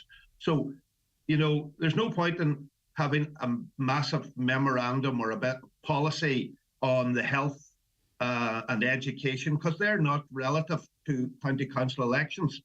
And again, we are from grassroots. Like we're new, but it'll be a meeting of minds. There'll be a pile of people in rooms that will want different things, and we will be fighting on all fronts when possible. But the main aim of there's been that many. There's 3 or 4 parties been around since the start of this state. They haven't delivered for Donegal, or they haven't delivered for defective concrete blocks. So that's the reason why we're putting this party in place. I mean, they might argue that, look, this is a national scheme, that councillors have attended numerous meetings on defective concrete. You've got many friends within the council that raised it at every given opportunity. And then we know to some extent the executive's hands are tied up with bureaucracy and have to interact with the housing department. What change at council level can 100% Redress party electees make? Right. Well, first and foremost, there's nobody in the council at the moment, while they say they are doing their job for us. The defective concrete block homeowner, business owner, farmer does not have anybody that they can say 100% is speaking for them. And at the moment, we don't have a mandate to be at that table and while we know the scheme that was delivered by the government to the council to deliver is not fit for purpose at the moment. If we can get a mandate from the people, the powers that be in Dublin then has to take us more seriously, because we have a mandate. Like we will be a democratic party. It's a democratic country, and it's only right that they accept and respect what democratic candidates have. You have some councillors in your own area, and when I say that, I mean generally in a show that are, very active and have been very supportive of the campaign. You can't rule out displacing them. Are they collateral damage? If that happens, so be it. Well, everybody who goes to the polling booth has a choice to make, and they can decide, did them people work, all right, some of them are high profile, but a fine example was a few weeks ago or months ago, they were asked to go to represent, all the politicians were asked to go to Dublin to represent us. you probably remember how many didn't go. So like this is a disaster waiting to happen. And the amount of houses that's in this area and all over Donegal that probably won't be fixed in my lifetime at this stage. No. People people do not see an end to this handling. And I think there's a really strong point here, and I'll have to in future conversations choose my words more carefully, because I have to interview you guys and I have to interview Fianna Fáil and Fine Gael, but there's a voice out there that's not heard as much perhaps it should be, of people, and a lot of them, and I'm not sure if the majority, that have no hope at all, that they don't believe they can't. An example, if I had a house, and who's to say I may not, and I had to get €40,000 together, and some people are having to get much more than that together to access this scheme, I don't know how I would do that. And there's people an awful lot worse off than I am. And also too, as you get older, I'm still paying a mortgage, but you'd be looking at paying something into your 70s and 80s. A lot of people don't want to do that, and I'm not sure if they're not the majority. I'm not sure if I think they might actually be the majority of people affected by this crisis. Not to mention those that are in public social housing who see no hope at all. I think that is the majority of people out there, that they still feel completely helpless even with this scheme in place. Well, one thing we will soon find out at the next county council election, we will be running councillors exactly to support people, or to make a better case for people like me and other people who are, you're right. There's a lot of people here who don't see the end of the tunnel. They just can't get their head around this scheme. While there is help, it's very little. Like we have 2 facilitators in the whole of Donegal for thousands of people, for thousands of homes. We have elderly who can't see an end to it. There's so much wrong. And some of the politicians that we have at the moment are nearly saying, well, we've got you a deal. This is the second one and it's still not right. So, and if they are collateral damage for us come the next election, well. Now, I mean, it's one thing promising something, it's another thing delivering.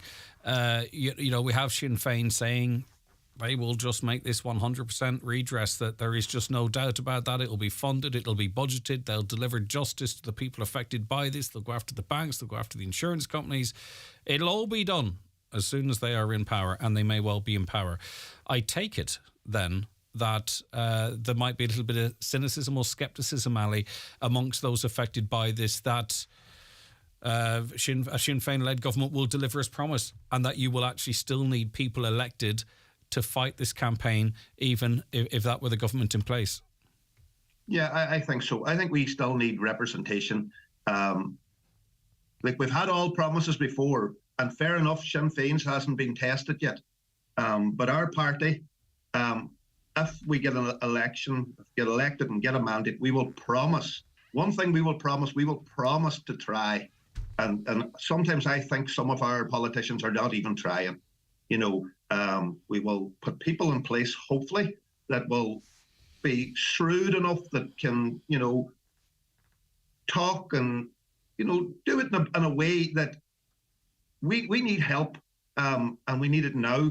And, we can't leave it for another 4 or 5 years in the hope that if Sinn Féin gets in, that they will deliver. At the same time, we have no mandate to go knocking on a door and up at Dáil and say, so our hope is that we get a mandate from the people of Donegal and right down the West Coast, should we get candidates in that area, and that we can open doors and help, keep this topic on the, there's so much that needs to be done in this country, but, and maybe if some of this Sinn Féin gets in the next election, their priority, while they say it is, maybe it won't be in Donegal. So it might be safer to have, a card in your back pocket that you can pull out and say, well, you know. It's going to make the council election debates in a few months very, very interesting. There's just no doubt about that. I'm looking forward to that already.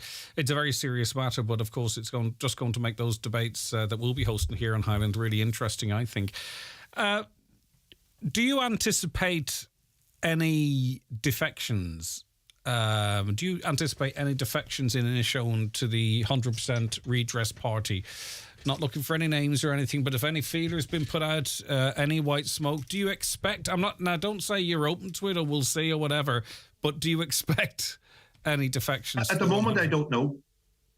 You know, people are probably politicians. You know, they're a closed shop. They don't like the new kids on the block. They don't. You know, they're going to kind of say, well. I think they're going to have to see that the public want change. They want a voice for, you know, defective concrete block owners. And some of them might decide, but some of them mightn't be a fit for us either. You know, they mightn't be what we want. We're a new party. We might want to be new faces. Might want to be new and fresh thinking, that we're not going to come down the line that, you know, Dublin or somebody else can say, no, you have to keep quiet this week. You can't say too much in case you annoy a Taoiseach or a Taoiseach just somewhere up around Dublin. So I think we will be looking for fresh faces, young faces. We would love a few women to come on board because the strength of the women that have been involved with the Redress or the defective concrete block campaign has been phenomenal. And we will be looking for new or nearly new. How's that? Faces going forward. I think you've ruled yourself out already anyway with the young one. Come here. I have a face for radio, not for posters. Listen, come here. Thanks so much for that, Ali. I look forward to teasing out a bit more with you. So approval has been given. It's just paperwork now at this stage. And do you, once that paperwork lands on the door, do you have any bombshell announcements? In other words, we can confirm this person is going to be a candidate? It's still the same question, Greg, no matter what way you asked it. We do not have candidates yet. That's it. We will be getting our membership up, and it will be our membership who will be voting on who our next candidate or our candidates. Ali, thanks for your time. And before you cut me off, God, now that I have your attention, we have a Facebook page for the 100% Redress Party. If your listeners could check it out, give us a like, because it's through social media that we will be driving our election campaign. We will try and give Highland Radio a few pounds, but overall we'll be doing it mainly through social media. Just give us interviews. You don't have to worry about the money. Thanks very much indeed. Take care of yourself. Ali Farron, 100% Redress Party. I'm sure there'll be some sort of an online package going into the elections, but as I say, we like to tease out on this programme and on the newsroom, tease out the issues by way of interviews as well. Is this just another left-wing anti-everything party? I don't really know what that is. I'm not sure if it's left or right-wing or how you might describe it. It's a party, they say, is designed to try and get 100% redress. The 9 till noon show is brought to you by Letterkenny Credit Union. Digital loans now available. Apply online or via our app today and get your loan transferred directly to your current account. Choosing the perfect stove is a big decision. Here at Charles Bunner & Sons Ballybuffet, we are one of Ireland's leading dealers in stoves and ranges in a variety of styles and sizes at exceptional prices. And with our professional advice, we're sure we'll find the perfect one just for you. So call 074 9131 700 or visit thestovestore.ie. Welcome to the Spa at Orchids, one of Europe's largest spas at the Holyrood Hotel, Bundoran. Discover tranquility in our Japanese-themed garden, boasting 7 treatment rooms, seaweed baths, and a secret garden with an outside hot tub and sauna. Now, let me take you to the heart of Bundoran, where you'll find the Holyrood Hotel Spa and Leisure Centre. Don't miss out on our exclusive midweek hotel specials. More information at holyroodhotel.com. Have you ever lost sleep, wondering, could I be getting a better deal on my mortgage? Well, not anymore. Psst. Hey. I'm up. With the CCPC Mortgage Money Tool, you can instantly compare mortgages for free and sleep better knowing you're getting the best rate. But I was sleeping. Shh, now. Just visit ccpc.ie/mortgages. I know. From the Competition and Consumer Protection Commission.